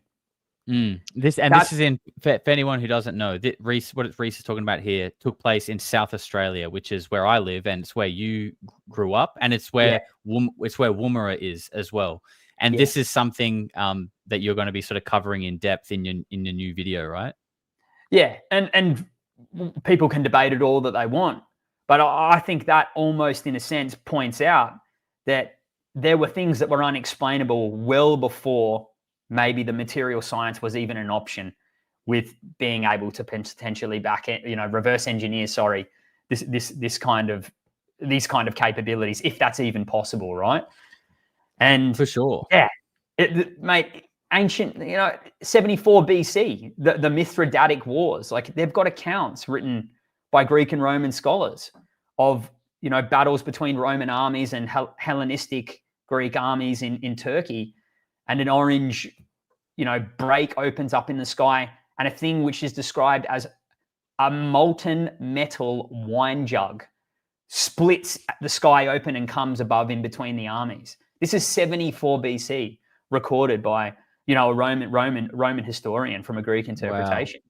Wow. Right? And it stopped the battles. Like the battles stopped and stared up at this object. So think about that. And that in a sense is like a description which you would associate similarly to an idea of almost a technology, like a molten metal wine jug, right? Like it sounds like a craft almost. Yeah, it does. And yeah, I mean, how often do we hear this roiling like the surface of the sun term, which seems to appear in a lot of different cases, variations of that description. It's that this whole like almost like the sun, yeah, just like a sun, a mini sun appearing, and you could even say that's what some of these orbs look like as well. It's definitely, I definitely agree with you, like that there's no doubt that the phenomenon is potentially responsible for some of these like craft that we're seeing 100%. But I also think the Tic Tac specifically could be just our version of one of those. And I think like one of the details that's on the rendering is those little like antenna things that are underneath it. That is a bit of like an odd one. I mean, and it's very like naive of me to be like, aliens don't have antennas. Like who knows what aliens, who knows, maybe they do. But it is like those sort of features that just seem a little bit like out of place, a bit humanistic. But again, yeah, it is interesting. I agree. I agree that aspect is quite peculiar and does, in a sense, point to potentially some kind of man-made interference with it. I don't know, how it's exactly plays a part, but look, we don't know, and this is why we're all so interested, because either way, it's insane. If it is man-made and it has been potentially under the control of some kind of man-made operation, that is shocking. And if it isn't man-made and it is potentially unknown and it's not ours, it's bloody shocking as well. Yeah, exactly. There's no answer that isn't like wild here. And I think that's why I'm open to them all, because like I kind of don't care in a way what the actual answer is, because any of them are crazy. If this is all like the biggest psyop of all time, That's crazy. Why are they doing that to us? Like, if it's not, they're like, who are they? Every answer is wild. But speaking of eggs, and just quickly, we don't have to stay on this for too long. What do you think of like Skywatcher with what they've sort of produced in the time that they've had, and also like just thinking back to like that, you know, Jake Barber, the way he came out, the footage that they showed of him like picking up that egg, I can't help but think like, well, I don't think that footage was actually his. That was from another retrieval operation. They just utilized it with the Jake Barber story. Okay. Well, even still, it's like, why can we, like, if we can have that footage, why can't we see it start to finish? Like, why do we get this little obscure 5-second glimpse when if this is like leaked material that whistleblowers are bringing forward, why is it cut? Like I want to see you flying to the egg. I want to see the rigger getting it on the crane. I want to see you dropping it off. Like, this doesn't, it feels weird. Yeah, it's frustrating, isn't it? And yeah, I think when we do think about it, we think about the capabilities potentially of, you know, some of the military assets that exist, right? You know, whether it's satellites, whether it's some kind of optic system from a drone. I genuinely believe that if there are unidentifieds flying around, which I do believe there are, that there probably exists a repository of a wide range and array of 4K footage of UFOs. There has right? to be. There has to be, right? Like, if you looked at that footage from the bombing of the Iranian nuclear facility, right? That camera that was close up in slow-mo watching it go down, that was pristine footage. And that was a technical operation in a sense as well. But there was multiple cameras filming that. And yes, we know that UFOs do have some form of low observability capability, whether it's cloaking, you know, interference with optics, radar, whatever it is, that they do essentially have a means to potentially stop themselves from being recorded or captured. They make themselves difficult to spot and see. But there has to exist good footage out there. And now we're probably at the point, unfortunately, where AI is getting into the realm that it's hard to differentiate soon enough. I reckon probably within, you know, it's already getting there now, but within Pretty 2 much years, there. Yeah, within 2 years, even if there is footage that's released in 4K from potentially unidentified, no one's going to be able to buy it. Yeah, it's going to be AI. It's going to be so easy to shaft. 100%. And that, I've said this on the channel before, like, this is why people need to stop asking Grok what's real and just like, you need to either do your own research or like, well, no, I think a combination of like research and intuition, like just start to like actually think critically and like, I don't know, just sort of like tune in, think like use your head properly, and you try and use your discernment, and even then still remain open to other possibilities. I think we have to, right?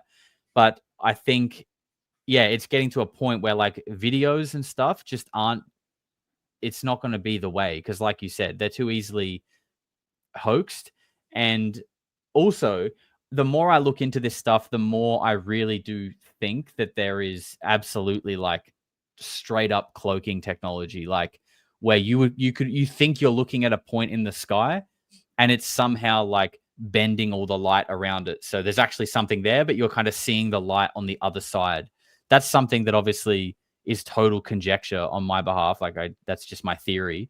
But, you know, given the stuff I've looked into, and again, what I was saying earlier about almost a century of the most high priority research and compartmentalization and all this kind of stuff, I just think it would make sense that we've probably at least come up with a rudimentary version of something like that. Maybe it's not perfect, but it's enough to, you know, if we're strolling along and there's something there, we're not going to see it. Maybe if we really focused in and like dialed in on it, you could be like, hang on, that looks a bit like off. That doesn't actually look like a cloud or whatever. But for the most part, I feel like if it exists, it's probably good enough that most people aren't seeing shit. Well, mate, it's interesting you say that, because, you know, we've spoken about that as well, where like I went out into Sedona at the start of the year. And Yeah. I'd never seen UFOs prior. And I don't even know if what I saw was a UFO, but I know that it was strange as hell, whatever it was. And Yeah. Tell us. went out there with Melinda Leslie. And this, funny enough, this was prior to even Ross breaking the story. I didn't even know Ross had done a story with Melinda. I went out with Melinda with my partner, my fiance, and Melinda took us out there and had spoken about how she'd actually, run into Ross. I said, oh yeah, my chat with Ross, blah, blah, blah. And I had no expectations of going to see anything out there, right?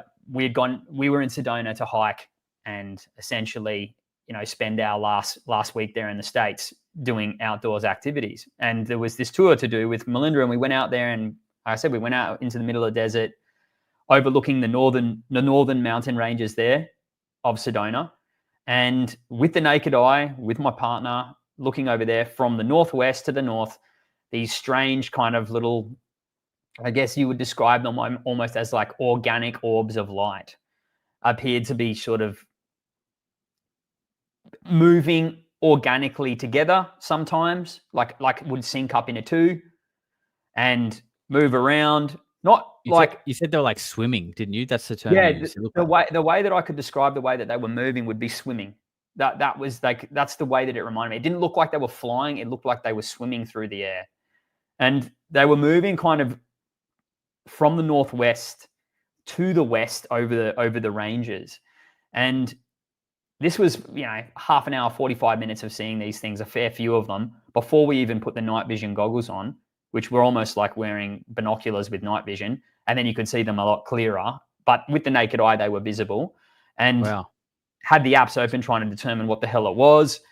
Didn't really get any hits that it was a plane, a helicopter, or anything. And they were strange, right? But people can go out there themselves and actually go and see these. Like I would actually encourage people to do it so someone can actually get to the bottom of what the hell this is. But just sort of about an hour and a half in, everyone's watching these kind of balls or light playful moving across the west. I kind of just started to have a gaze around all around the sky behind me to the sort of southwest. And I picked up this kind of like orangey red light. Like it looked like a light, but it was kind of like, I don't know, an amberish sort of ball of light almost. And I was looking at it, and it was moving in the same motion, that kind of swimming motion. It wasn't moving quickly, but it was moving like it was sort of swimming around. It was very strange. And I sort of thought, oh wow, what is that? And I was looking at it closer. When you say swimming, do you mean like rather than this light moving in like a straight line, it's kind of like sort of like wriggling and like vibrating? Yeah, I would say like kind of like this, like this, like. Yeah. Okay. Like it was like kind of swaying. It's but I wouldn't also say that it's swimming. It's hard to describe. Like it wasn't like a motion that I had seen, if that makes sense. I couldn't really assign a motion to it. And I pointed it out. I said, look at that. And it was coming sort of around behind us. So coming quite close, this orange light. And then as it got closer, and I would say like within a couple of Ks upwards and away as well. Like, so still decently away, but close enough that there were planes and helicopters flying over towards the airport behind us on the southwest as well, that I could see them and see what they were and see the lights and see what was flashing and what it was. And this was closer than they were. The way I'd describe, I'd say it was close enough. It was close enough as if you were standing looking at a flyover on Anzac Day. Okay. When a jet flies over to do a flyby, I'd say it was that close. So pretty damn close. And looking at this orange amber light, it created a glow. Like it had like a glow from the light. And in the glow of the light, you could see this kind of distorted black metallic looking craft. But the weird thing about it is I put my night vision goggles on to have a look at it with the goggles because I was looking at it with the naked eye. When I put the night vision goggles on, that little orange ball of light was about this big. So like the orange ball of light with the naked eye was about this big. When I put the night vision goggles on, it was like a giant ball of white light coming through on the infrared, like the on the night vision. That it was just this giant white ball of light in the night vision goggles. And then I took the goggles off, and it was just that little red amber ball of light, but you could see from the glow of the light, this kind of like distorted black metallic looking something. But the way I would describe what it looked like was like a mirage on a hot road. Like it looked like heat or some sort was distorting whatever that black metallic craft looking thing was. But it was close enough for me that with my naked eye, that I should have been able to see that, because it wasn't pitch black. I could see helicopters, planes, and shapes of other crafts at night there. I could not tell you what shape this thing was. I had no idea what the hell I was looking at. And it when was you silent. in the goggles, could you see any, like, so it was a small ball of light with like this distortion above it. Distortion around it. Yeah, with the naked eye. Like a soft red glow. Yeah, right. But with the goggles on, there was no distortion. It was just a way bigger ball of light. Giant white ball of light with the goggles on. That's what it looked like in the night vision goggles. And I distinctly was like, what am I looking at here? Like, I had no idea. And yeah, it was just silently kind of moving behind us. And the strangest thing about it, and Vicar and I spoke about this, my missus, we said it had a presence about it. And really? Like I said, I don't know what I saw, and I'm not claiming that it was a UFO or whatever it was. Like I said, we had the apps out and Sky Tracker and checking, whether it's satellites, planes, helicopters, whatever, we could figure out whatever it was. And this thing gave Vicar and I the impression like it was aware of us watching it. That's the only way that I could describe it. Like, wow. Like it had a presence about it. It was genuinely bizarre. And we saw another 2 others of those things, not as close, later on through the night. And what did Melinda Leslie say about that? Well, funnily enough, because everyone was looking at these sort of organic little orb balls of light coming across the northwest of the Western Ranges. And these things came from sort of the southwest towards the south. And when I pointed that out, she was like, oh, what the hell is that? Like, it's almost like she hadn't even seen potentially what the hell that was before. Wow. That was the kind of vibe I was getting from Melinda a little bit. Like, she was like, oh, yeah. Like, it's like she didn't know what the hell that was either. And I don't know, like I said, if this was some sort of man-made object, if it was just a misidentified something else. But it was very peculiar. It was close. I should have been able to see what it was with the naked eye. It was dead silent. And like I said, it had a presence. That's the only way I can describe what the hell it was. But it reminded me when you were talking about that idea of like cloaking or distortion or something. Yeah. Like I feel like my eyes were keen enough to be able to actually see the shape of whatever that object was. And I have no idea what the hell that shape was. None. Zero. And it's interesting as well, because since then, Ross obviously had his own story with Melinda. And well, actually, I don't think it was that story specifically, but it came out around that time where he spoke to Tom Dongo, and they were talking about how there is like a lot of people that seem to believe that there is a secret base underneath Sedona that is not like, it's not like an Area 51. It's not marked. There's nothing saying that there is a base anywhere, but there are like a multitude of these accounts of people hiking in like totally public access areas in remote places of Sedona and coming across like black camo, unmarked, armed people telling them to like go the hell away. Yeah. And obviously like a lot of like weird sounds coming from underground, weird stuff up in the sky. So to kind of, put that story with what you've seen, it does really seem to kind of align. Well, yeah, I was blown away in the sense that I wasn't sure. I didn't have any expectations of really what we were going to see. And we saw a lot of things. Like I'd say we probably saw 30 plus of those organic silver orb. And I could have sworn, and like I said, I can't back this up, so take it as a pinch of salt. I could have sworn that sometimes when you point those things out, they would stop and pretend to be stars. Wow. Like genuinely, like with Vicar, I'd be like, have a look at that one right there. And it's like, it stopped and you couldn't tell that it was a moving light anymore. Like it had stopped and it was just being like, it looked no different to a star. Yeah, dude, that's interesting you say that, because when it was still good weather here in Australia, I was walking the dog. I would walk the dog regularly, like at nighttime, so I could look at the stars, because we were just getting clear night after clear night, and I was just seeing stuff every single night. I'd go take the dog out, and what I'd be seeing is things that look like stars. Like, these weren't close. These didn't look like they were like in, the local Adelaide atmosphere. They looked like they were out with the stars, but they were moving. Kind of similar to what you said. They were kind of just, like cruising, changing direction. Obviously that's what I would look out for, right? Because the first thing you think of is like, okay, yeah, it's moving, but it's probably a satellite. So what I would do is, as they would move, I would watch them closely, and I would look at the stars that it was moving towards to sort of like gauge its trajectory. Like, is it changing direction from, say, like this star or that star? And what tripped me out one time was I was watching one, and it was coming straight towards the star. And I'm thinking like, oh, it's literally going to like run over right where that star is. And the star moved, bro. I swear to God. So not the thing that I was watching, that thing was moving. And then the star that I thought was a star just kind of went like, oop, just like got out of the way. And I was like, wait, what? And then I was like, yeah, and then I'm looking up going like, how many of you fuckers are actually stars? That's when the paranoia really starts to set in.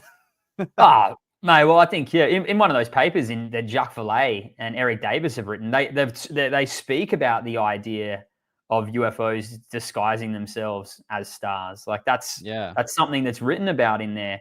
And there actually are accounts of people like who are essentially astronomers coming out of their home and seeing abnormal star alignments, or basically stars in the sky in a formation that they've never seen before, like constellations that have never been there. That are there, and then almost as if to get their attention, in a sense. Yeah. And then, like what you're talking about, the star might move, for example. And look, it's a lot of this is always going to go back to anecdotal, accounts. But regardless, I would really encourage people to go to Sedona. And we obviously were talking about Skywatcher before. And, Ross obviously made a big story out of Sedona and going there and believing and seeing things that he believed to be anomalous and related to whatever the stories are that are there. I would be sending Skywatcher to Sedona. Like, stuff's happening every night, apparently. And I went out there on a random night with Melinda Lesney and my partner and saw, really strange things. Really strange things. Yeah. Well, I mean, I'm heading there next year. I've got about a week booked in Sedona. So I'll give you and the audience my most honest and best reporting on what I see. Should be interesting. I'm looking forward to it, mate. Yeah, it should be good. Yeah, it's a beautiful part of the world. We did some massive hikes in there, and mate, we hiked towards Secret Mountain, did the Boynton Canyon Trail. Nice. Went deep in there. It's an interesting place. It's a real mix of and it looks things. It looks like a beautiful place as well, just like unreal landscape. The last thing I sort of wanted to go on, and we can sit on this one for a little while as we wrap up, is like being into this subject, into this topic. It's obviously pretty deep. It takes you to like realms of reality that like do not have a place in like a regular society, especially like when you get deep in it. And like it can be like pretty isolating at times, right? Like you feel like people who you've maybe had like connections with for years, you sort of like start to almost organically like drift from them, because like the things that you think are important or have value in conversation are just like totally unimportant and they're not interested by it. So it's like, yeah, it's tough, isn't it, to like manage existing connections that you sort of like no longer align with anymore, I guess.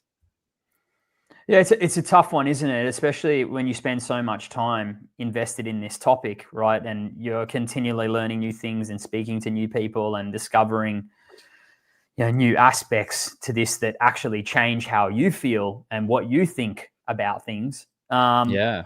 Trying to get someone who's not up to speed on the topic, engaged in a conversation about even just the beginning of the deep dive that where you have started, you lose Yeah. people very quickly. It's usually a change of topic. It's usually a silence or an awkward kind of pause, and then they might just walk away.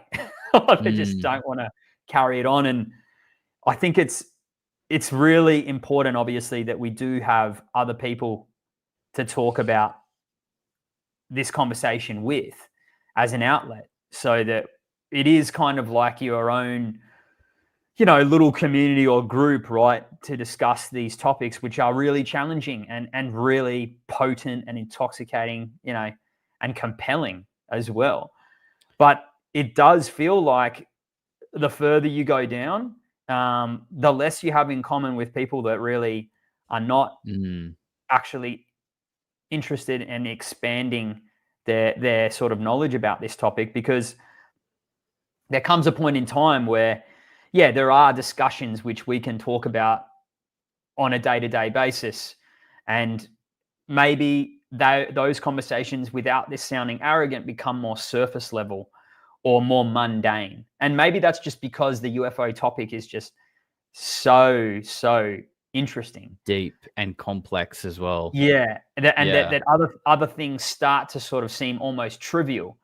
Yeah. But at the same time, I do think it's important that, and we've spoken about this as well, that you almost need to have 1 foot in and 1 foot out. And Yeah. you need to have hobbies and interests and ways to disconnect from this topic, or it will consume you and it will leave you basically more isolated than ever before. And I don't think you want to rely on the topic, in a sense, as a safe haven for who you are, because I think that's a slippery slope.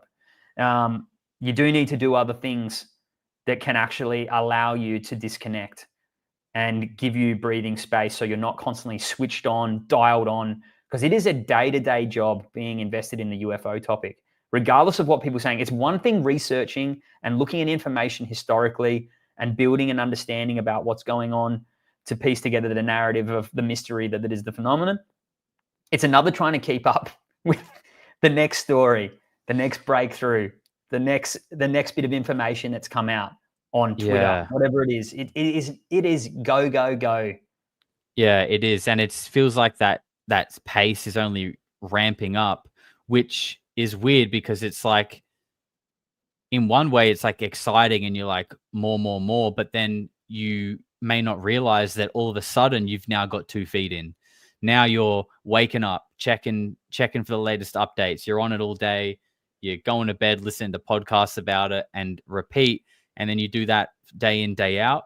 All of a sudden, this topic has become your identity. And again, like you said, you need to make sure you do. I mean, that's what I always say. You got to stay grounded, stay in reality, get outside, touch grass. I say it all the time. Great quote. But yeah, it is. It is important. And like, I say it to other people, but I also I'm saying it to myself. Like, I'm no like perfect person, dude. Like, I definitely have my days where I'm feeling a bit wound up and wrapped up in it. And I'm like, man, I need to go touch some grass. Like, this is a bit too much for me right now, because yeah, like, it's a topic that doesn't really have an answer, yet at the same time, it feels like the most important topic there is. Like, it feels like the road that is somehow going to take us forward or take us like out of where we are.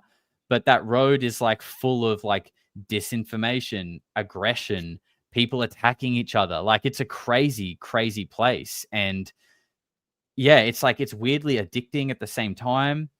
But just to like come back to what we were saying about, engaging with family members and stuff like that, and surface level conversations, that's something that I wonder, like, because I'm the same dude. I'm a deep person, bro. Like, I don't want to I don't care how your day was. I don't care how work's going, bro. Like, I don't care. Tell me like tell me some dark shit you've been through, and we can talk about that. But I think it's, even though I feel that way, and I agree with it that surface level conversation does suck most of the time, I think it's kind of like important to like not let that go. Yeah. Because I feel like that being able to engage in that bullshit, like, hey, how are you, rah, rah, that in a sense will anchor you to reality. Like, just being able to go with the flow.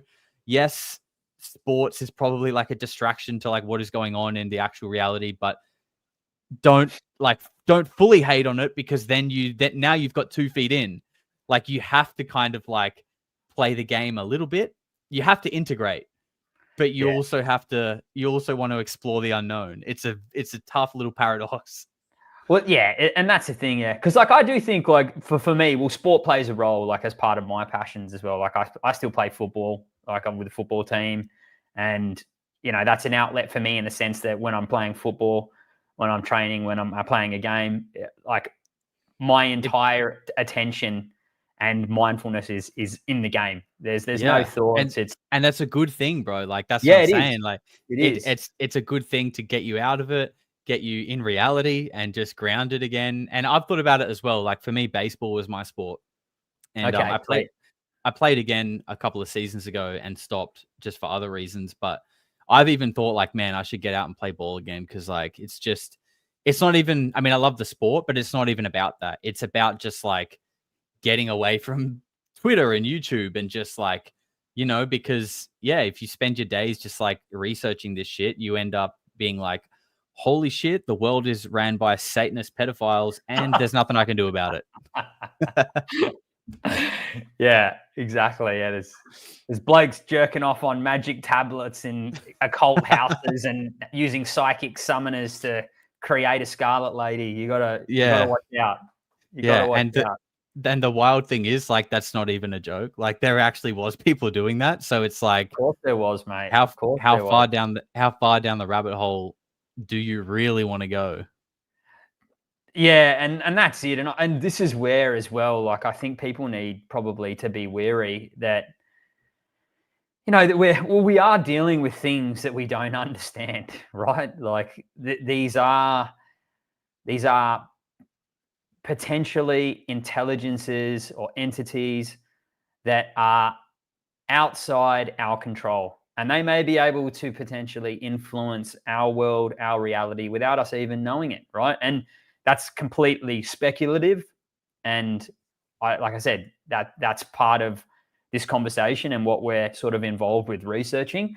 But you need to make sure, I think, that you look after yourself, you protect yourself, and that you don't, if you are, not, for example, exercising or not meditating or not having an alternative hobby to disengage, you don't want to fall into a dangerous state of mind and dabble with things that are beyond you and, potentially go off the rails. Because I think this topic has that kind of risk associated with it. When you realize how serious some of the experiences are around people that are engaged with this topic, I think you have to be careful. I genuinely do.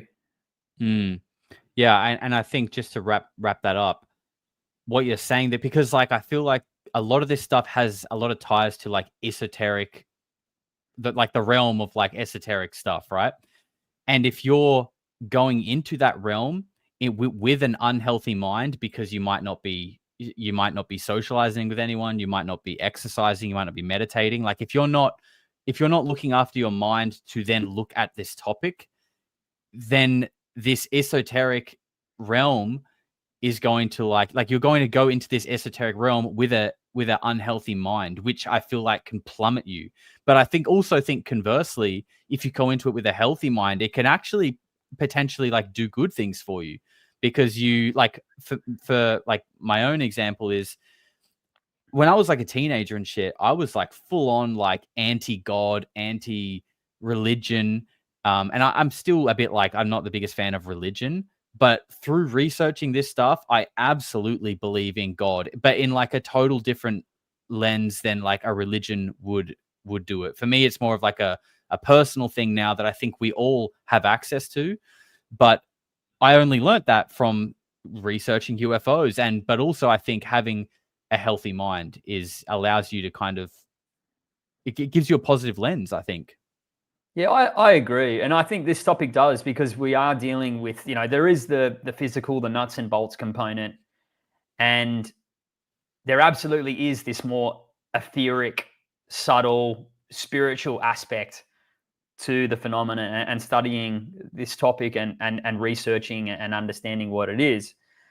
And I look at it like this. There are essentially pillars which represent yourself. You have your mental health, you have your physical health, right? But there is something, when you think about what we are as a person, right? There's something that makes us who we are on a spiritual or soul level, right? We'll just use that term, however, to explain it. And we may be exercising, so that pillar is growing, and we may be, intellectually stimulating ourselves, so the mental pillar is growing as well. But the pillar that is maybe more related to spiritual growth has sort of stagnated, and there aren't things to do that maybe than other than potentially practice religion, meditate, whatever this is. But I think this topic naturally expands your kind of spiritual pillar, because it forces you to come to terms with things that are outside your boundaries, that are associated with life, that are associated with meaning and purpose, and that are connected to things that we would probably call, whether it's God, religion, whatever. Yeah, right? angels, demons, like all of it. It's a realm that exists that you wouldn't otherwise explore, potentially, unless you were really looking at this topic. And like you said, I think it naturally pushes that progression, and helps you come to terms with things, and you start thinking about these issues in a different light. And that grows that pillar naturally. Yeah, 100%. And yeah, I think it will grow that pillar. And like you said, that's why it's important to come into it with a healthy mind, so you grow in a positive way and not descend down into a negative, like low vibration, which I think is absolutely possible when looking into this stuff, because it can be dark for sure. Well, mate, I think there are examples of that historically. Yeah. I think if you look at some of the occult characters, right? I think that is probably, without trying to blame the occult or esotericism, whatever.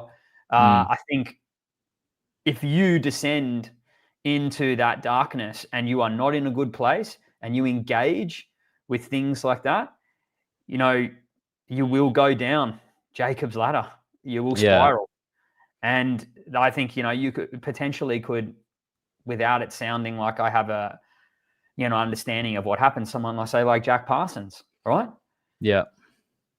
Yeah. That don't want to put yourself in a place where you essentially, are exposed and open, and you're not in a good headspace to be able to handle it. Yeah, absolutely. Well said, I think. Just before we wrap up, I did have earlier just a $5 super chat from James, who just said, wondering what Rhys thinks about Pine Gap and Mount Zeal. So I'm assuming he's probably kind of talking about the idea that there's an alien base under Mount Zeal, and maybe is it connected to Pine Gap or something like that? Yeah, it's a tough one, isn't it? Like there's definitely interesting things going on at Pine Gap, with, the CIA, the NRO, and, in the intelligence agencies there, and whether that attracts phenomenon, it's hard to know. Mount Zeal, it's one of those where, how do we know, right? Like if there is something there, if it's possible. Again, like with anything with this topic, I can't rule it out, but I'm also not going to say that there is like a potentially an alien base where humans and a non-human intelligence are working together, and UFOs are shooting out of the ground from, an invisible hatch that pops open. I don't know. But what I will say is that we spend a lot of our time putting attention on the United States, with this topic, with a lot of the events that have occurred there. And Australia, and this is something that sort of is my intention with the topic, is to help bring awareness, not only amongst Australia, but internationally as well, that we are a hotbed for UFO activity. And that center of Australia there, whether it's the Nullarbor, whether it's Woomera, whether it's Central Australia, Mount Zeal, Pine Gap, those areas not only have a rich UFO history, there is a rich Indigenous and spiritual connection as well. And I think that has some play to the bigger picture. I think it all kind of comes together in one way or another. And I think what we're probably going to learn is that the spiritual interpretations of the Indigenous dreaming are potentially a precursor or early introduction to maybe what we now call the phenomenon, and that this is something Absolutely. that overlaps with it, and we have got a lot to learn. Yeah, and this is somewhere where you and I are totally on the same page, in that we are both absolutely just fascinated by native cultures, creation stories from around the world, whether it be the Aboriginals, whether it be the Native Americans, South American, Brazilian tribes, like wherever, because they all have their own version and their own interpretation through their own native cultural lens of a higher form of intelligence that came down, imparted knowledge, created the sort of the way society functions, and even the land in some cases. It's, I think, one of the greatest sort of lies that's been sort of fed to us is that, I mean, it's not even a lie, but somewhere along the line in like Western culture, we've just sort of been like led to believe or assume that these natives are just like either full of it or just, it's just like some woo-woo mythology thing, when in reality, I think it's actually real. And yes, it might be a bit metaphorical and a bit sort of interpreted through language that was available way back when it was actually happened. So that's why the stories can seem a bit vague. But I think there is absolutely something to that. And that, if we can kind of work out what that is, that's probably a good framework for how we should actually live and treat each other and treat the land that we live on as well. Yeah, I agree. Yeah, there's a lot of lessons to be learned. I think specifically from Indigenous culture around this topic, and this is not something that they see separate from their worldview, right? Like these things that we consider unexplained or paranormal, maybe, and this even goes into the idea, as strange as it sounds, of like cryptids, for example, that these things all coexist within the universal framework for these cultures. They're not in a separate realm. They overlap, and maybe they bleed into particular areas depending on energy and access, but they're open to this stuff because they believe and have seen things that are there. And very, very interestingly too, in which you'll see obviously in my documentary, there's a particular part north of Woomera, which I'll cover from an Indigenous perspective, about these UFO sightings, right? And it's fascinating what they associate the UFO with and its agenda. And I think looking at actual data that we have been given potentially from people like Hal Puthoff that have come through ATIP, these indigenous interpretations of what's going on there with these experiences appear to align. That's an accurate almost depiction of what is going on, and that's being passed down as well from ATIP and Hal Puthoff. So just fascinating, really interesting stuff. Yeah, it really is. All the roads seem to sort of converge when you look at the right point. So do you want to let us know when this documentary is going to be coming out? Yeah, mate. So hopefully next week. So should have it all done. Yeah, been a bit of a fingernail puller, but we're hopefully there now. But like I said, I take a fair bit of time just to make sure I've got everything together. And this is a story that's not only about Australia, that it's going to explore a little bit, hopefully, from an Australian lens, that is, and this is obviously my interpretation as well, that what I believe the phenomenon's relationship is with that particular area right at Woomera. That's really what it is. And, we could even say, as maybe a bit of a hint, that there's going to be some kind of connections potentially with that idea of the three-body problem, but essentially that there is a lot of high strangeness happening out in the desert in Australia. And maybe even a little bit of a Nazi connection as well. Am I right with that? With saying that?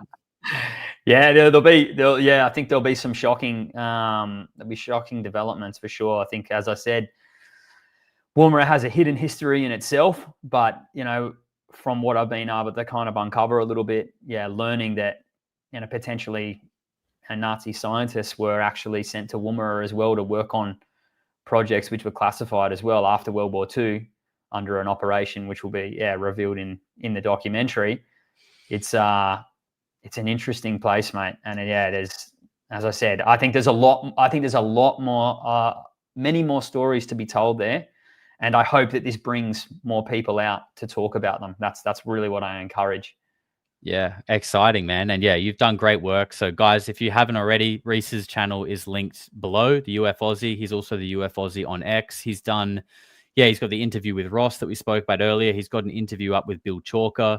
He's done work on Woomera already, on UFOs in general. And he's got this big one that's hopefully going to be dropping in the next week. So make sure you go over there, subscribe to him. But Rhys, thanks, man. It's been a pleasure. I said to you on the phone, I said, look, let's at least go for an hour, maybe two. And I don't know why I said that because, bro, we've had that many phone calls that have gone over 5 hours. It's ridiculous. So this just felt like nothing. But thank you for being here, man. I really appreciate it. Crush it, mate. No, it was great, mate. I really appreciate just having the time just to have a chat. It didn't feel like an interview, did it, mate? It felt like just like a normal yarn. So. Absolutely. Yeah, plenty more where that came. It was a privilege, mate. I really enjoyed it. So I hope people get out of it and don't get tired of me rambling on about nothing. So nah, not at all, man. And I think we'll probably do this again soon for sure. Beauty. All right, mate. All right. Thanks cool. again. Thanks, guys. Thank you all for being here. We'll see you next time. Eventually people are going to say, what the hell is going on? No matter how far you go into the dark, when you flip, you go exactly the same place to the light in our galaxy. Everything. Because everything is in balance. Everything is a polarity. I think it's just going to get weirder and weirder and weirder, and finally it's going to be so weird that people are going to have to talk about how weird it is.